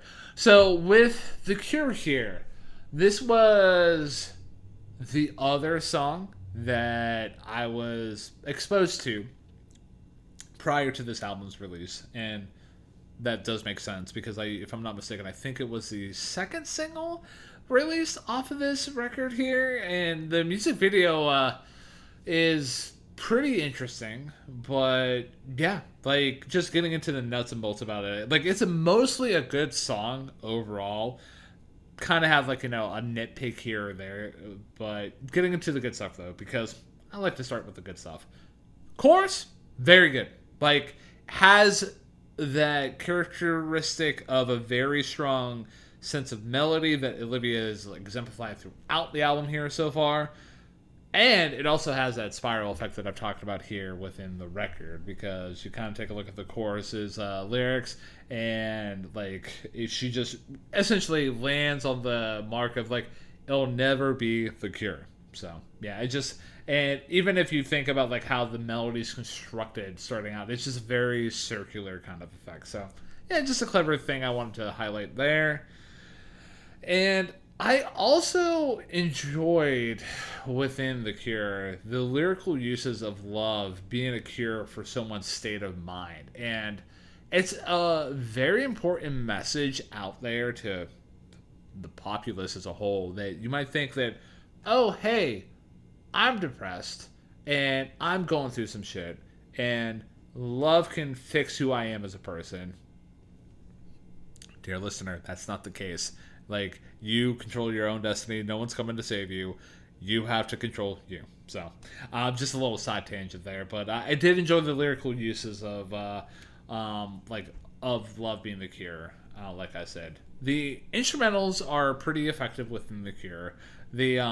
I did enjoy, up until this point, we've had that section where we get like a tender, piano ballad in Honey Bee. But here we get the use of an acoustic guitar alongside like strings at different spots to really exemplify some sense of beauty within the song. But I kind of did enjoy the use of the acoustic guitar as a main primary instrument throughout the song. So yeah, I just enjoyed that. And the one thing that kind of just threw me off within The Cure, and that was a little bit of a buzzkill, ironically enough, was whenever she's doing the parts of singing I'm unraveled, and I know what she was going for, but for me it kind of shortchanges any momentum that the track was building up until that point, and it just becomes a buzzkill for me. That being said, though, there was one spot within the track where the I am unravel part does land, and that was within the bridge. Bridge was pretty solid overall, and yeah, it was just a very effective bridge, and I very much enjoyed that. And even looking within the context of the bridge as a whole, the I'm unraveled isn't the main focus. You get Olivia singing the main vocal lines of why can't you come stitch me up, and the echo effect is I'm unraveled. So just very that's a proper use of that I'm unraveled section. Lyrics overall, like I said, are pretty solid. I very much enjoyed the chorus, specifically within the lines, I've got toxins in my bloodstream. You tried hard to suck them out, and it feels like medication, and it's good for me, I'm sure. But it don't matter how your love feels anymore. It'll never be the cure.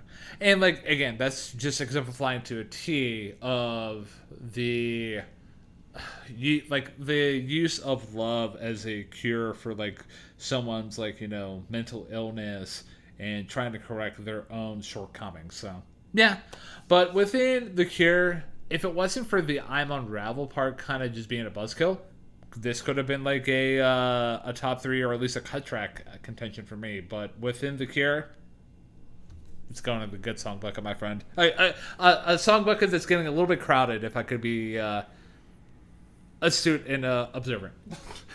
I mean, that's fair. I mean, sometimes the buckets get a little full, and sometimes you just find yourself with a lot of songs in one particular bucket for a whole album. That being said, I am very, very, very, very, very glad that you have already discerned your least favorite track off the whole album, so we can't officially fight. But, dude, I'm going to be honest with you, I think you're underselling the living hell out of this song. First of all, that acoustic guitar that starts the song is really nice, and it's a really good driving force throughout the majority of the song. Kind of a bit of a red herring at the start, too, because it feels like what key the guitar is in and what key Olivia's singing in are a bit different. So you do get a little bit of a minor clash between the two at the start of the track, which I thought was a nice little trick. And then you get into the lyrics, which is basically just Olivia's anxieties that she was trying to confidently push back against in the likes of My Way and Purple and You Plus Me Equals Heart. She was thinking, no, we're going to be like this forever, and I'm going to be with you forever. This is going to work out forever, and no one's going to get in our way. And all of that has gone. All of that has dissipated, and she is starting to realize that no matter how much fun is to be had, there's ultimately some blockades that love cannot fix, and perhaps this relationship itself cannot be fixed. You mentioned the majority of the chorus where she talks about how she has, possible toxins that could have been sucked out, but it's not really, a true cure. It's just something that might be good for her, she guesses. But she says at the very start, my head is full of poison and my heart is full of doubt. Like, she realizes she's cursed. She can't get past, whatever ails her. And the way that the chorus is written out is just phenomenal. Like, not just with how explicit and straight to the point it gets, but I do like the usage of it'll never be the cure as a bit of a double entendre.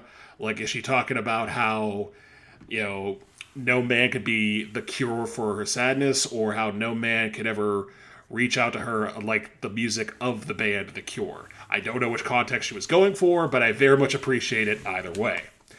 But yeah, like the parts where she goes, I'm unraveled, they do at first seem a little bit sort of there. I will grant you that. But on the bridge, man, like it builds and it builds. And the parts where she says, why can't you just stitch me up? Why is it never enough? And you get that accelerating drum in the background before that release into the final chorus.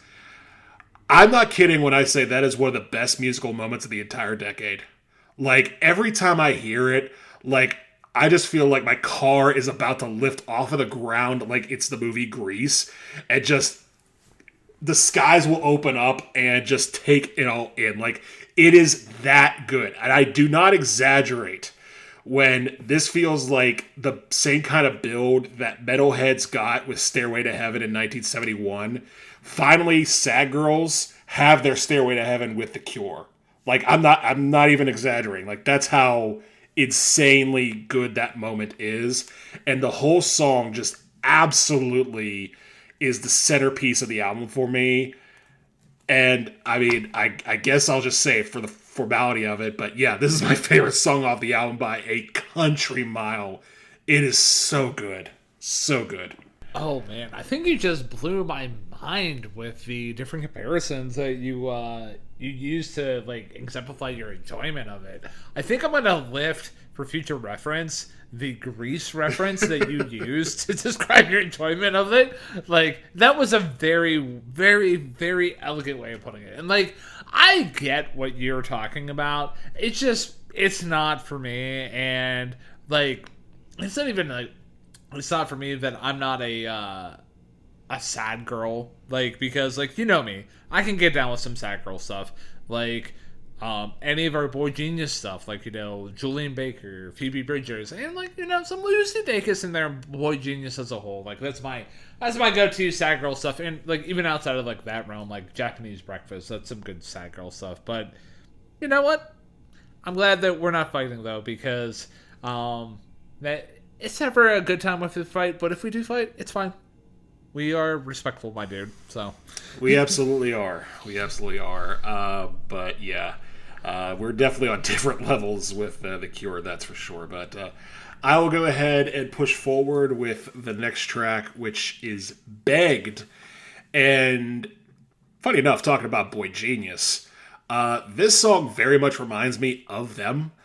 particularly the song Cool About It, where you have a very laid back, very stripped down acoustic-ish type of vibe. The only difference is that while Boy Genius relied heavily on acoustic guitars, this one relies a bit more on piano, which, is just more of a sonic palette type of difference. Ultimately, it definitely feels the same, particularly where you get the hushed vocals from Olivia on the verses, followed by some really, really grandiose harmonies on the chorus, where I know earlier I said it sounded more like Fun than Queen, but here it actually probably could give Queen a run for their money, honestly. Like, the harmonies that are displayed on the chorus are really, really strong. And to me, I would say this might be Olivia's, like, capital S singer best performance on the entire record. Like, her vocals on the chorus just really, really soar, especially whenever she lays out the theme of this track, which is, that she can't really be happy about getting what she wanted out of a relationship because she knew she had to beg for it. And that is a really, really shitty feeling to have, to be like, well, I busted my rear end to try to make this work, and I begged and I begged and I begged, and I finally got it, but it was a Pyrrhic victory. Like, I could not appreciate ultimately what it was because it became so exhausting to get that it ultimately wasn't, cut away from the bliss that I had hoped for. And basically whatever fears that she had on My Way of, being this confident priestess of my man, back off, is just no. Everything is melted into black. Everything sucks now. And I'm just so exhausted by this. And she knows that, again, this is an unraveling, spiraling type of situation in her relationship. Ultimately, I'm going to have to relegate Beg to the great song bucket. I was going to have it in cut track territory, but honestly, for as phenomenal as the chorus is, that's really the only major part of the track that stood out for me. The verses were kind of there. So, yeah, Begged goes in the great song bucket just off of sheer performance alone, because her vocals are fantastic and the lyrics are good, but the rest of it just didn't quite do a whole lot for me. So I'm going to piggyback off of just the last little bit that you talked about here, because I feel like with Begged, you talked about like how the chorus is like the main driving factor for you, and like everything else, like the performance is great and like the lyrics are there, but like the chorus was like the main driving factor. I think I'm the inverse of you in terms of appreciation of like the song structure and the songwriting here, because right coming out of the fucking gate, like the way that Olivia sings, dear listener out there, if you've never heard Begged by Olivia Rodrigo, just do yourself a favor. After I tell you what to listen for, pause this podcast, go listen to that little 5-second little part, and then come back.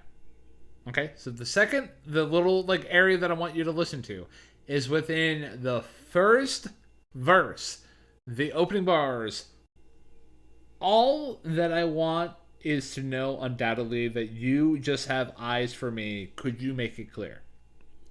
Like the way that Olivia sings that bar, it's not very overstated. It's kind of hushed. Not in the sense of Honeybee where I want to punch whatever I'm listening to at the moment. But the way that she sings it with such conviction, and you can really just feel the sadness within her voice.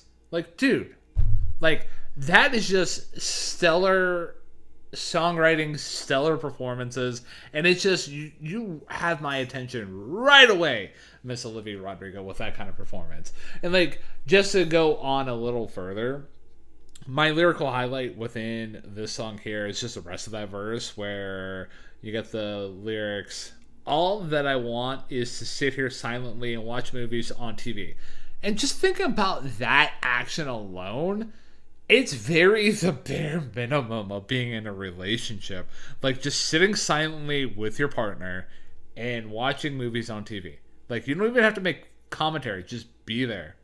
But the rest of that verse reads, "What a shame you're not here to witness my devotion." And I'm like, oh, dude, fuck me. Like, she's asking for the bare minimum, and, like, this significant other's not there. Like, I very much enjoyed that. So, like, even outside of, like, those moments, like, I will give credit where credit is due. Like, I kind of might have, like, leading into my dissection about the track, I might have poo-pooed the chorus, like, by saying, like, the performances and the lyrics and the verses are, like, much more noteworthy. Well, the chorus itself is, like, pretty good. Like, I very much enjoyed it. Like, it pops effectively with the backing vocals coming in and creating, like, almost like a stereo effect, depending on your listening device. And I also very much enjoy the way that Olivia hits those high notes. She does a very good job, like, execution-wise there. And just as the way, another note that I want to highlight about Begged here before I officially announce what spot it's taking within my top 3, because people listening to this podcast right now, Matthew being part of this podcast, probably knows it's within my top 3. But, like, at the end of the second verse, the use of the backing vocals to supplement, like, some bars, like, I very much enjoyed that. So, yeah, it's just, with Begged, this is a very good sad girl love song that I'm like, okay, yeah, I very much appreciate the use of this within the tracks listing and wherever it's sequenced in within the record. So, yeah, third favorite track for me off the record. That's completely fair. And you know what? I revert my previous statement. I'm going to elevate this back up to cut track territory because I had forgotten about those verses. Because you're right. It is just basically, hey, we, decided to take these trips and just, try to exist together, and it didn't really work out. And you're right. That is some very powerful, very just entrenched songwriting. Not so much that I'm going to bump it up into a top 3 spot because that's pretty much already locked in.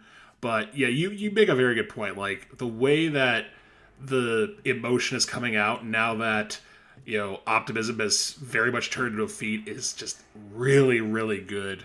And she is definitely approaching, like, peak sad girl, which is a bit of an oxymoron, but we'll let that slide.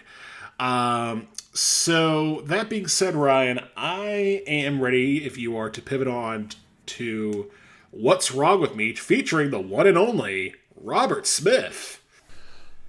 So, one thing I want to just get out of the way with this song here.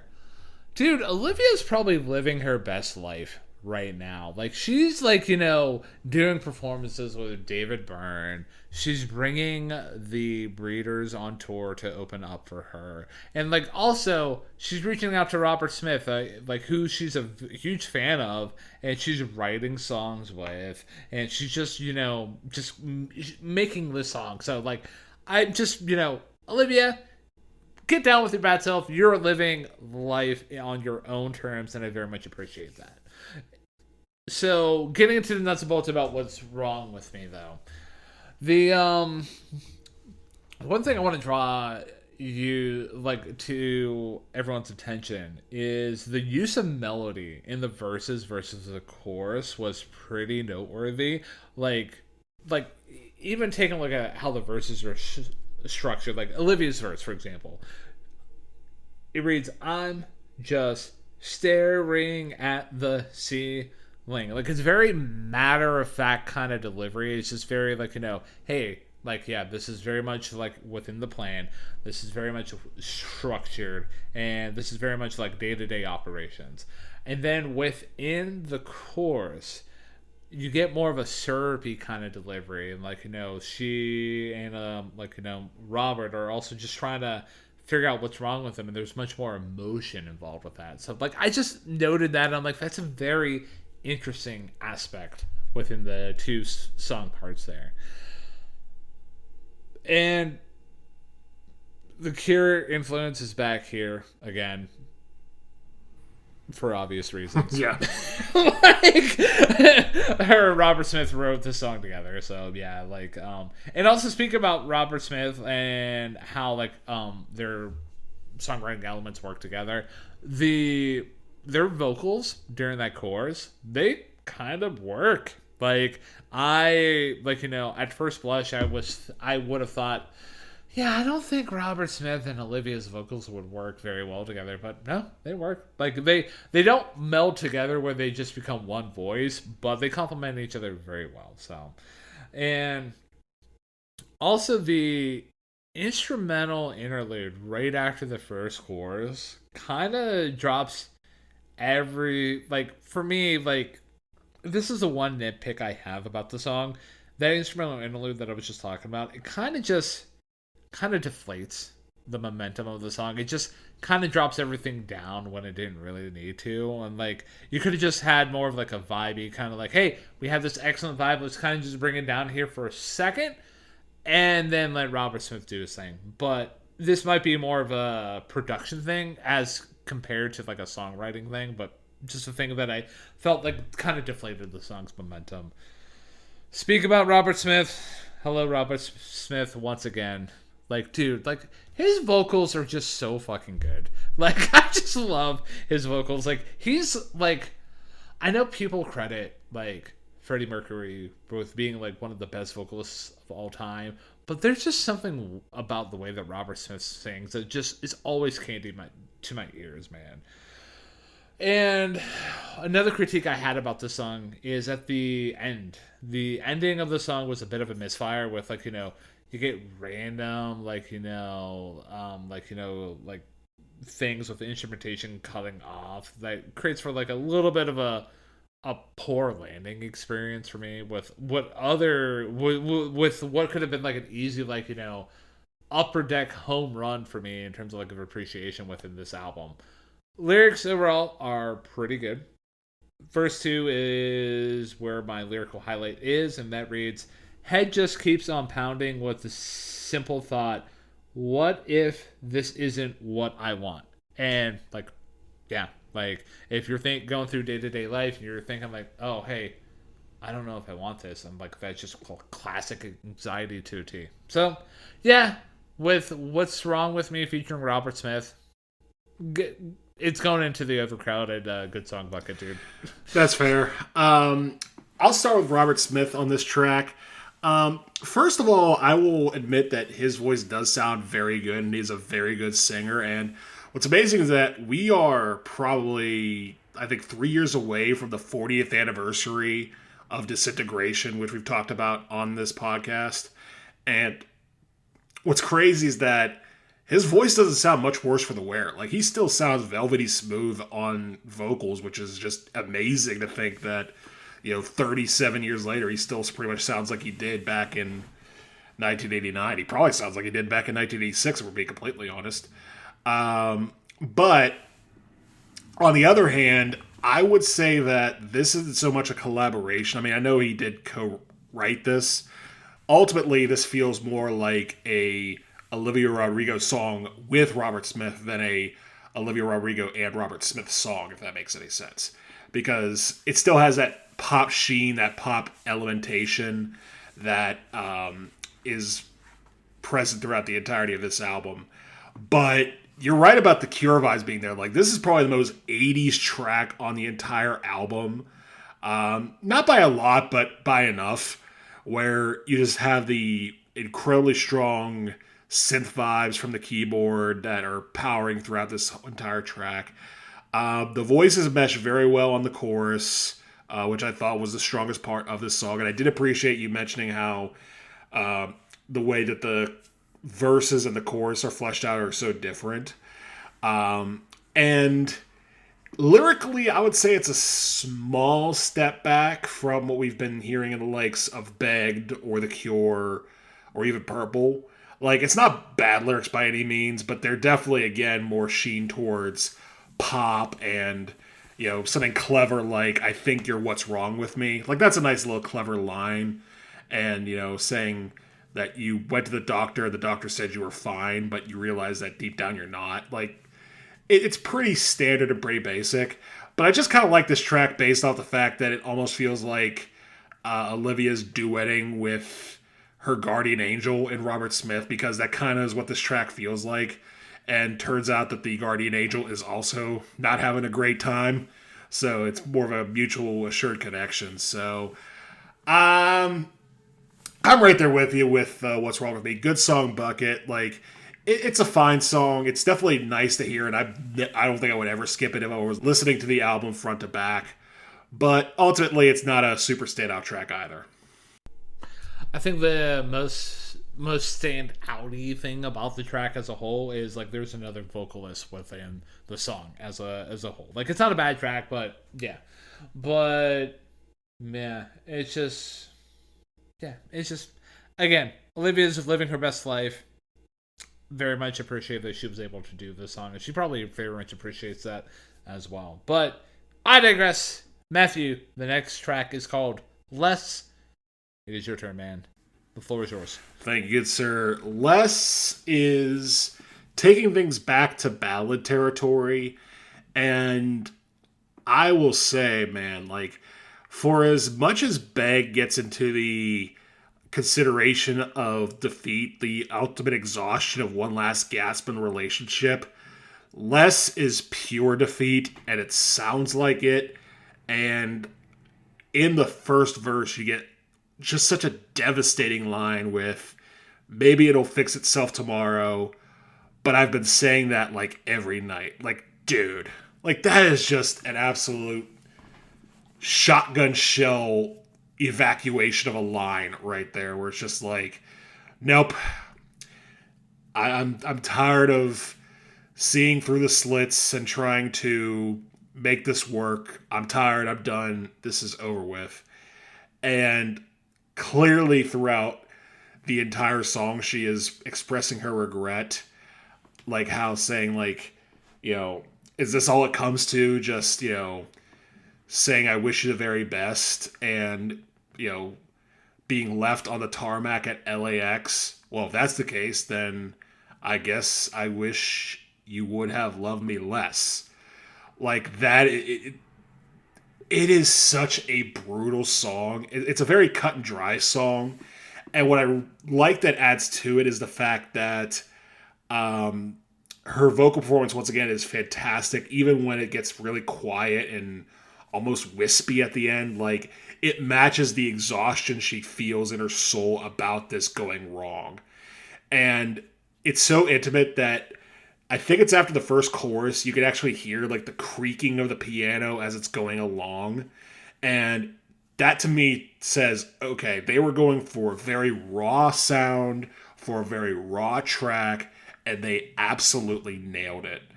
Like, to me, this is about as stripped down of a moment that, honestly, Begged, I think, might have benefited from.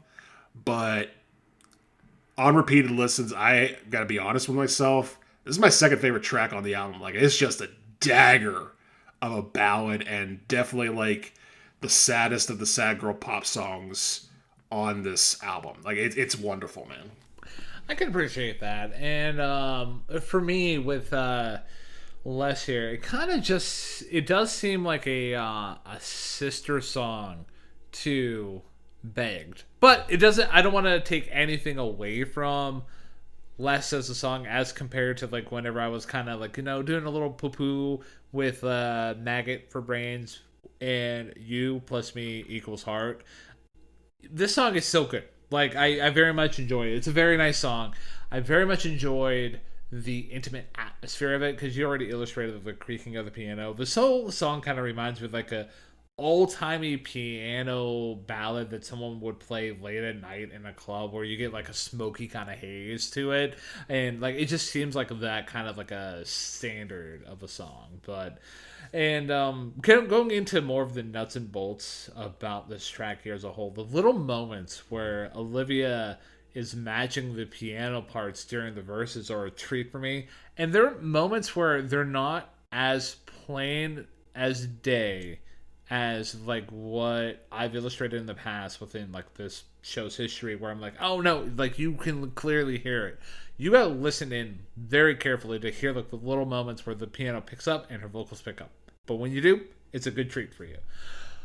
The performance from Olivia is pretty good. I very much enjoy it, and it basically is exemplified in the chorus, where you get to build up emotions and how everything basically lands at the end. Like, you kind of get that spiral effect of a chorus that I've talked about throughout this whole review, but you also get that exhaustion that you've talked about at the very end, and like I very much enjoyed that. And yeah, like the lyrical highlight that I did have was the one that you already shared, so I'm not gonna, revisit that. Like, kudos to you for highlighting that, for just being like a very good bar. I think overall with less, I'm gonna put it into the great song bucket, because I think coming into the discussion about this track, I was gonna put it into like the good song bucket, but I'm like, no, it deserves a little bit more. It doesn't deserve any less. So, great song bucket, it is. Very, very nice. And I appreciate your analysis about, again, just how great this song sounds. But before we head into the penultimate track with Expectations, correct me if I'm wrong, but we still have one more slot to fill in your top 3, correct? My second favorite track. You are correct, man. Okay, all right. So you have one left to go. Mine is cleared out, and we've already exposed your bottom track. So we have 2 to go. And the first one is yours to start, and that is Expectations. It's all yours, Ryan. So with Expectations, we're definitely seeing the effect of the producer here of this album, Dan Nigro, and the way that his impact on the production as a whole kind of mirrors like the other album that we've talked about that he's most notably done within his production career, that being the Chaperone album that we've reviewed on Hey Listen to This prior. But in the way that I'm talking about this, like, the song overall took me by surprise, and I was trying to think of what Chaperone song it reminded me of. And I think it's a healthy mixture of Hot to Go and like Naked in Manhattan. And like talking about like a more of a party kind of vibe. I think I want to lean more to Hot to Go in terms of like overall beat and everything like that. Not so much so that it's directly ripping off of Chapel here, but the nuts and bolts and the spirits very much is still there. But yeah, speaking about that beat, like, it's pretty good. I very much enjoy the very dancey nature of it with like that thick bass, and like you get those little like twinkly keys on top. It does create for a very good not expectation, but very good experience. And for a lot of this album here so far, with this being the penultimate track, for us to get this kind of song, it's kind of rewarding, where you basically get Olivia being like, you know what? Fuck it! I don't want to fuck with any boys with any fake-ass jobs. Like, I have expectations, and she's really getting down with her bad self. And I dig that, man. I very much appreciate that message as a whole. The verses overall are featuring a very fun, melody. Like even just taking that verse 1 where she's singing, I met him at a party, I think he was on drugs. Like, just a very matter-of-fact delivery, and I very much appreciated that. And then within Expectations, this is the only time within the album that rap verse delivery works. Like, it very much flows very well. And yeah, it works well within the song's context. Chorus, very strong sense of melody, very much of a banger of a chorus. Like, that's the only descriptor I have there. So, and the pre-chorus before the second chorus specifically was written well, with the call and response vocals just building, and it just creates for, again, leading into that banger of a chorus. Admittedly, this might be showing my hand here a little bit. The bridge, though, was a bit of a letdown, especially with the robot vocals towards the back end of it. Like, I was just like, okay, I get it, you're having fun, but you were building up such a banger of a song, and then you're like, you just have like, like, dude, come on, be a little bit better. But overall, though, lyrics were solid. Chorus was my lyrical highlight, specifically with the lines, "I'm not kissing any boy that is passive. Their indecision is painfully unattractive. Past mistakes are just new information. These days I've got expectations." So, yeah, very good lines, very good chorus. Good song bucket. Yeah, good song bucket, man. It's an overfilled good song bucket, man. I almost thought you were going to put this in your top 3, and I would have been very surprised. But that's just my personal feeling about it. My thoughts on expectations, like this, if you're reading this album like a front to back story, which for the record I am, this is Olivia trying to get her groove back, trying to rebound, trying to find her inner self, and, you know, basically giving herself the sad girl equivalent of the Princess Carolyn speech. Like, you don't have to take shit from anybody, you know? But as far as it being a song itself, I really like the synth on here, where you just get that thumping, galumphing, like really bass synth riff at the very beginning. I think you were right on the money considering comparing it to like Chaperone's Hot to Go, because that's pretty much what it sounds like. Dan Nigro does a good job with that. And the rap breakdown, I thought was fine. Like, it, to me, more so reflects the fact that she's trying to gain her confidence, because the other confident tracks like this were My Way, You plus Me equals Heart, and Drop Dead, which all had rap breakdowns of their own. And it's just a matter of, okay, if she's rapping, that means she's confident. That means this is the kind of Olivia we should be expecting. And I don't think that's a coincidence. I think that was very much intentional, that, you know, she's confident enough to rap. She's confident enough to do anything. I will agree with you that bridge is weird. And almost the first couple times I listened to it, almost sank this to a bottom track, if I'm being completely honest. But the more I thought about it, thinking, okay, they're just trying to have a party track. They're just trying to do something fun. And it kind of reminds me almost of a modernized call response from Madonna's Material Girl, where she has those overarching material, and then you have the bass vocals going, living in a material world. Like, that's kind of what this sounds like, just not as good, if I'm being honest. But yeah, ultimately, I appreciated this track for what it was, and I kind of think, and this is going to be a weird theory to have, I'm kind of glad this song isn't as good as the song surrounding it, because if you go in narrative order, this is supposed to be the rebound, the I Get My Groove Back track, and it doesn't work. So, like, the fact that the rebound doesn't work fits well within the narrative of this album. So, I guess I'm glad it's kind of sucks. It's a weird thing to think about, but to me, it succeeds by failing. It's weird. It's very weird. But I'm putting it in the good song bucket nonetheless, just because musically it is quite entertaining.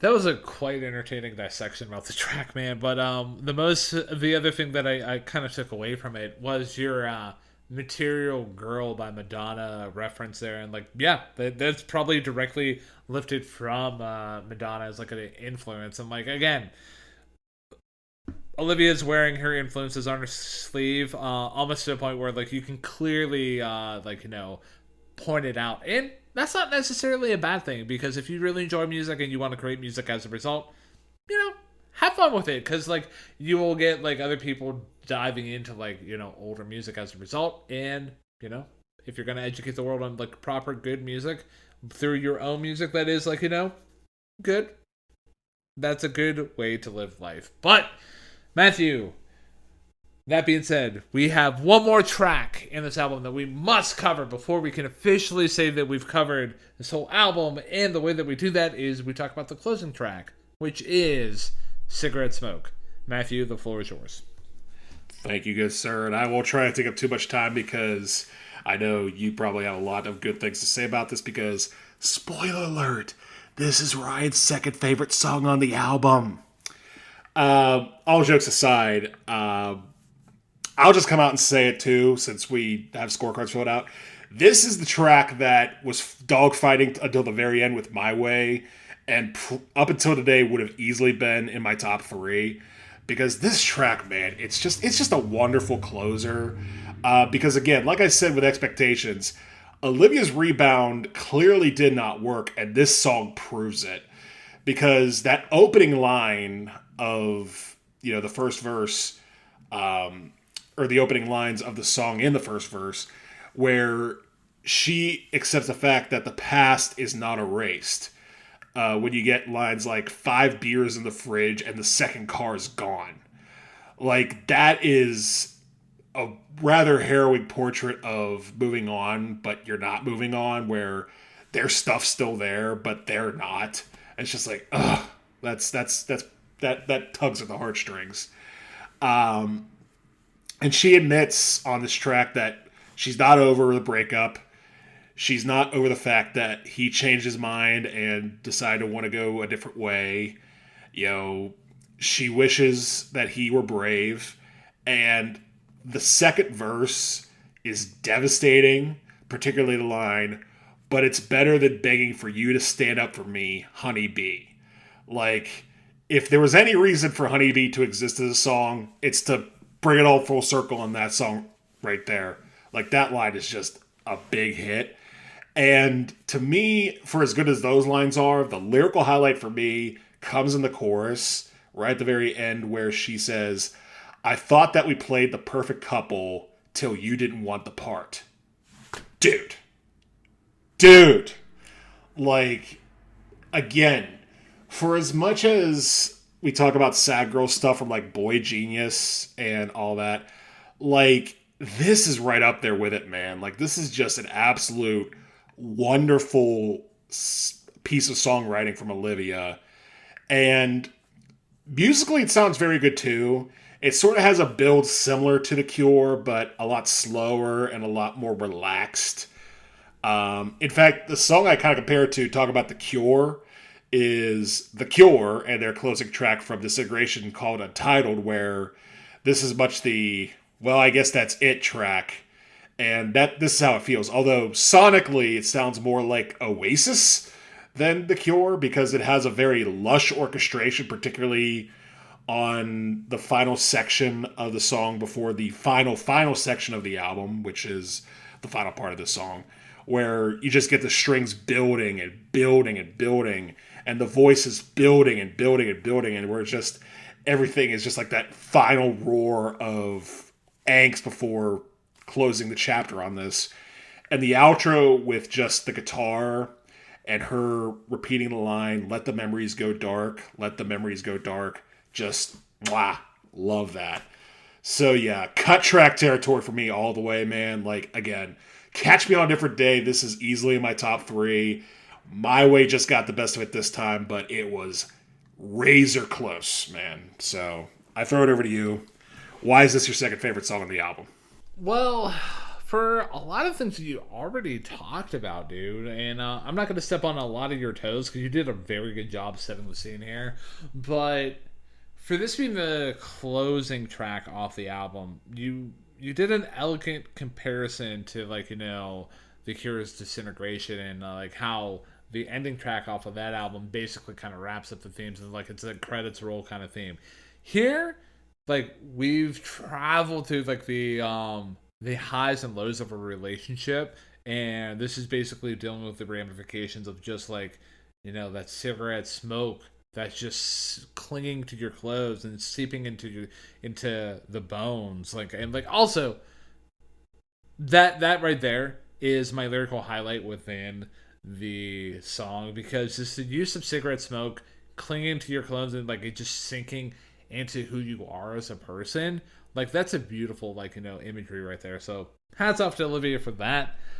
And, like, talk about, like, wrapping up the themes as a whole. One thing that I want to add to your, like, end of the second verse lyrical, like, shout out where she's mentioning honeybee. Also, I just want to highlight the fact that she's using the word begging. Well, another song off the album was begged. So that's another inclusion of another theme off the record. So, yeah, just another thing I want to highlight there. But, yeah, just one of the things that really caught my attention outside of, like, those moments was the performance that Olivia is giving, during the bridge. Like, overall, her performance is, like, very impactful, and it's very emotional, but, like, the way that she's really digging into the bridge, especially during the bars, why'd I try at all? Like, you really feel the frustration, the heartbreak, and just the absolute, like, it's a very beautiful moment, but it's a very sad moment at the same time. So, yeah, like, I very much appreciated that. I was kind of, like, a little bit floored by that, to be honest with you. But, yeah, moving away from that, though, chorus is pretty good. The melody is a bit basic, but, again, like, I hate to say it, the focus of the chorus is the performance that Olivia's giving in the lyrics as a whole. Like, the melody is not the focus at all. Like, what she's giving to the table is pretty damn good. So, within Cigarette Smoke, you get the slight vocal harmonies once again. Nice touch. And string swells, like you already highlighted, are really good, especially in the second chorus. Yeah, like, it's just a really great way to end off the record. And you kind of highlighted that you were happy that Expectations didn't close off the record because you were lower on the track than I was. But I think for me, the reason why I kind of liked that Expectations didn't close off the album was that you kind of, like, within real life, you had that moment where you're like, oh, hey, yeah, I got my groove back. But then reality sits in, and then you're this person in Cigarette Smoke where you're just thinking about the past, and you're just being very, like, you wanting everything to turn dark in terms of memories. You want to forget about it. So, yeah, second favorite track off the record, man. And I very much appreciate you saying what you said at the end there, because you make a very good point. Like, you can't appreciate the sadness in songs like Cigarette Smoke and Less, and I'll throw The Cure and Begged in there as well, without those flashes of denial like you would get with Expectations. So you're right. It does present a very strong balance at the end there. But yeah, Cigarette Smoke to me is far and away the better song of the two. They contrast each other very nicely, but Cigarette Smoke is just really good, man. And thus closes the final analysis on the final track off of You Seem Pretty Sad for a Girl So In Love. And the listener at home may realize that 13 tracks have gone up, 13 tracks have been smacked down, scorecards have been filled out. There's only one thing left to say. We did it. We did it, man. We went into album number 3 by Olivia Rodrigo. We don't seem pretty sad about it, but the question remains, are we in love with it? It's time for our final ratings. I will go first, and yeah, man, like, at first I was very keen on comparing this to last week's review of Moisturizer by Wet Leg, because a lot of the same overall themes are there.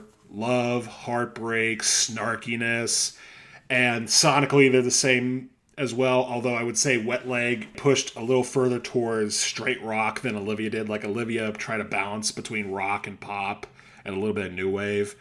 But ultimately, I would have to say the lyric writing on this album is better than Moisturizer, personally. Like, ultimately, you get a couple of songs that are okay, like Honeybee and Expectations. I'll throw Purple in there a little bit too.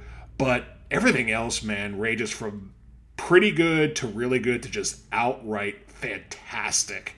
Like, you get fantastic tracks like The Cure, like Cigarette Smoke, My Way's in there. I'll throw Begged in there as well, and Less. Like, that alone could make like a killer EP if it were to be released. But then you add songs in there like What's Wrong With Me, Drop Dead, Stupid Song, Maggots for Brains, which I almost consider putting in cut territory too. Like, this album is just a tour de force from start to finish. It's not a perfect album. I will not give it a 10 out of 10. But I will say that as far as like the pop girlies of today, until Sabrina Carpenter comes up with something as good as Short and Sweet, until Chaperone comes up with anything after the Rise and Fall of Midwest Princess, and as long as Taylor Swift continues to mature into a mellow, relative sort of back end of her peak era, I'd say the flag belongs to Olivia Rodrigo, and she is hoisting it high on this album. Like, this is a really good album. Definitely a candidate for Album of the Year for me, and one I am going to walk away giving a 9 out of 10. And for me, with Olivia Rodrigo's You Seem Pretty Sad for a Girl So In Love, it's interesting coming into this review where I was kind of sold on this album as having a lot of like Cure influences, and like it basically sounds like a Cure record, because it doesn't. Like, yes, you get obviously the Robert Smith song, and yes, you get Maggots for Brains plus You plus Me equals Heart, but outside of that, quite honestly, like, there isn't like a direct, like, sonic comparison to The Cure as much as I can compare those two songs. Within this album, obviously floored by my top tracks, I very much appreciated My Way, and it's very much going to be in my rotation of, like, when I'm feeling like a bratty version of myself, so very much appreciate that. And then also, I'm always a sucker for, like, very tender, like, emotional strip back songs, so Begged and Cigarette Smoke did the trick for me. But one thing that I just want to highlight again, obviously Honeybee, dear listener out there, if you want to hear again my thoughts about Honeybee, circle back in the review. You know what to do. I did not enjoy that track. But one of the things that I kind of felt like that held Olivia back as a whole, and I kind of highlighted this within Maggots for Brains and with You plus Me equals Heart, and also kind of comparing Less and Begged together. A lot of these songs kind of seem like she's writing from a little bit of the same well. It's not a bad well to go from. Like, everything comes across pretty fine. But it just seems like, yes, this is her third album. And yes, this is probably like her most complete album to date, because I mean, I would have to go back and listen to like her other two albums to do a proper analysis of that. But I think that's the general consensus. Like, this is her most cohesive album to date. But it just seems like this album's still like, a little bit restrained, and that's not necessarily a bad thing, because like outside of Honeybee, like that was the only track that I properly like, really lost my shit on. But like, you kind of noticed throughout this whole review, I kept putting songs into the good song bucket, into the good song bucket, into the good song bucket. So as a result, with this album here, I'm gonna give it a good rating. I'm going to give it a solid 7 out of 10. Fair enough. So that makes the math pretty simple. My 9 out of 10 and your 7 out of 10 average out to an 8 out of 10 for You Seem Pretty Sad for a Girl So In Love, because Math works for everyone. It does not discriminate. It's literally just numbers. So my next album recommendation from this album, I thought a lot about possibly going with Moisturizer. I also thought about going with The Record from Boy Genius, because there were a couple times I felt like those sonic palettes lined up. But ultimately, my next album recommendation is going to be one I mentioned a couple times already throughout this review. It is another masterclass of a pop album featuring the production of Dan Nigro, and that is the aforementioned The Rise and Fall of a Midwest Princess by Chappell Roan. Definitely goes through a lot of different emotions, a lot of different sonic palettes on that album. And ultimately, I think I would probably prefer that album to this one. After all, I gave that one a 9.5 instead of a 9. But if you liked You Seem Pretty Sad for a Girl So in Love, I highly recommend checking out Chappell Roan's The Rise and Fall of Midwest Princess. And for me, I literally was going to recommend that album as well. But I am going to go a little bit of a different direction. Because, yes, Olivia's a huge fan of The Cure. And yes, there was like a couple songs within this record here that, really... they really took inspiration from The Cure. And yes, Robert Smith's on here. So, why not recommend a Cure record? Dear listener out there, you might be thinking, oh, is he going to recommend Disintegration? Well, I could, but I'm not. I am going to go with the next album within their discography, though. And this is something that, like, Olivia out there, if you're listening to this episode right now, well, one, hi. Two, I think that you'd very much appreciate that I'm going to recommend, if there's a dear listener out there really enjoyed your record of You Seem Pretty Sad for a Girl So in Love, and they're looking for a next album recommendation, I think you would be pretty down to clown with the next album recommendation of being Wish by The Cure. Very good follow-up to Disintegration. Kind of has a little bit more pop elements, but there's still like a lot of melancholic elements within that record as a whole. Fair enough. So Ryan recommends Wish by The Cure. I recommend The Rise and Fall of a Midwest Princess by Chappell Roan, based off of our reviews of You Seem Pretty Sad for a Girl So in Love by Olivia Rodrigo, which again we average out to an 8 out of 10. So yeah, man, we did it. We talked about this album front to back, up and down, and I think it was a really good time, all things considered. Yeah, absolutely, man. Like, you were higher on the record, obviously more than myself, but yeah, I had it was an interesting record to go into, and it's a nice thing to say that, oh, yep, I am knowledgeable about this specific album within like the pop music landscape of 2026, because it's definitely probably going to end up on a lot of year-end lists, and I always feel good when I know about a record going into, like, list season at the end of the year. But, yeah, it was a great time, dude.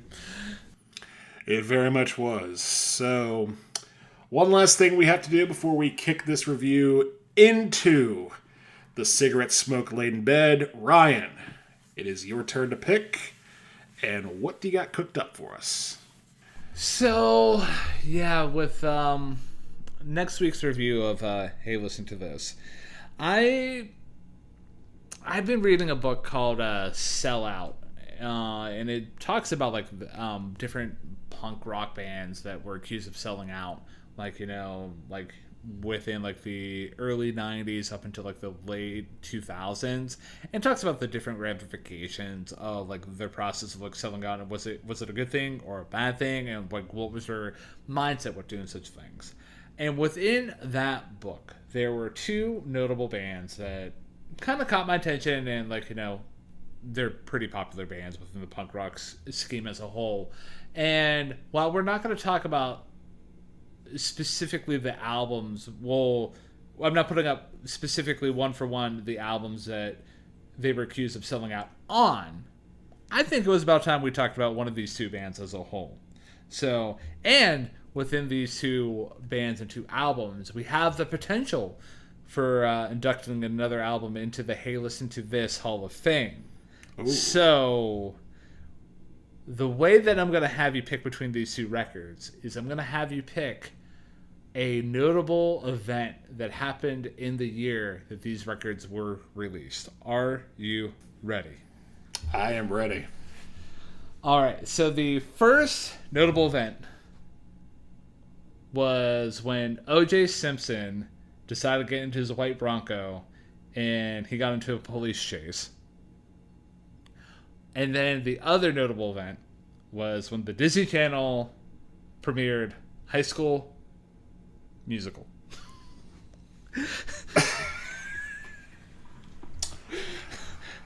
Oh, boy. Oh, no.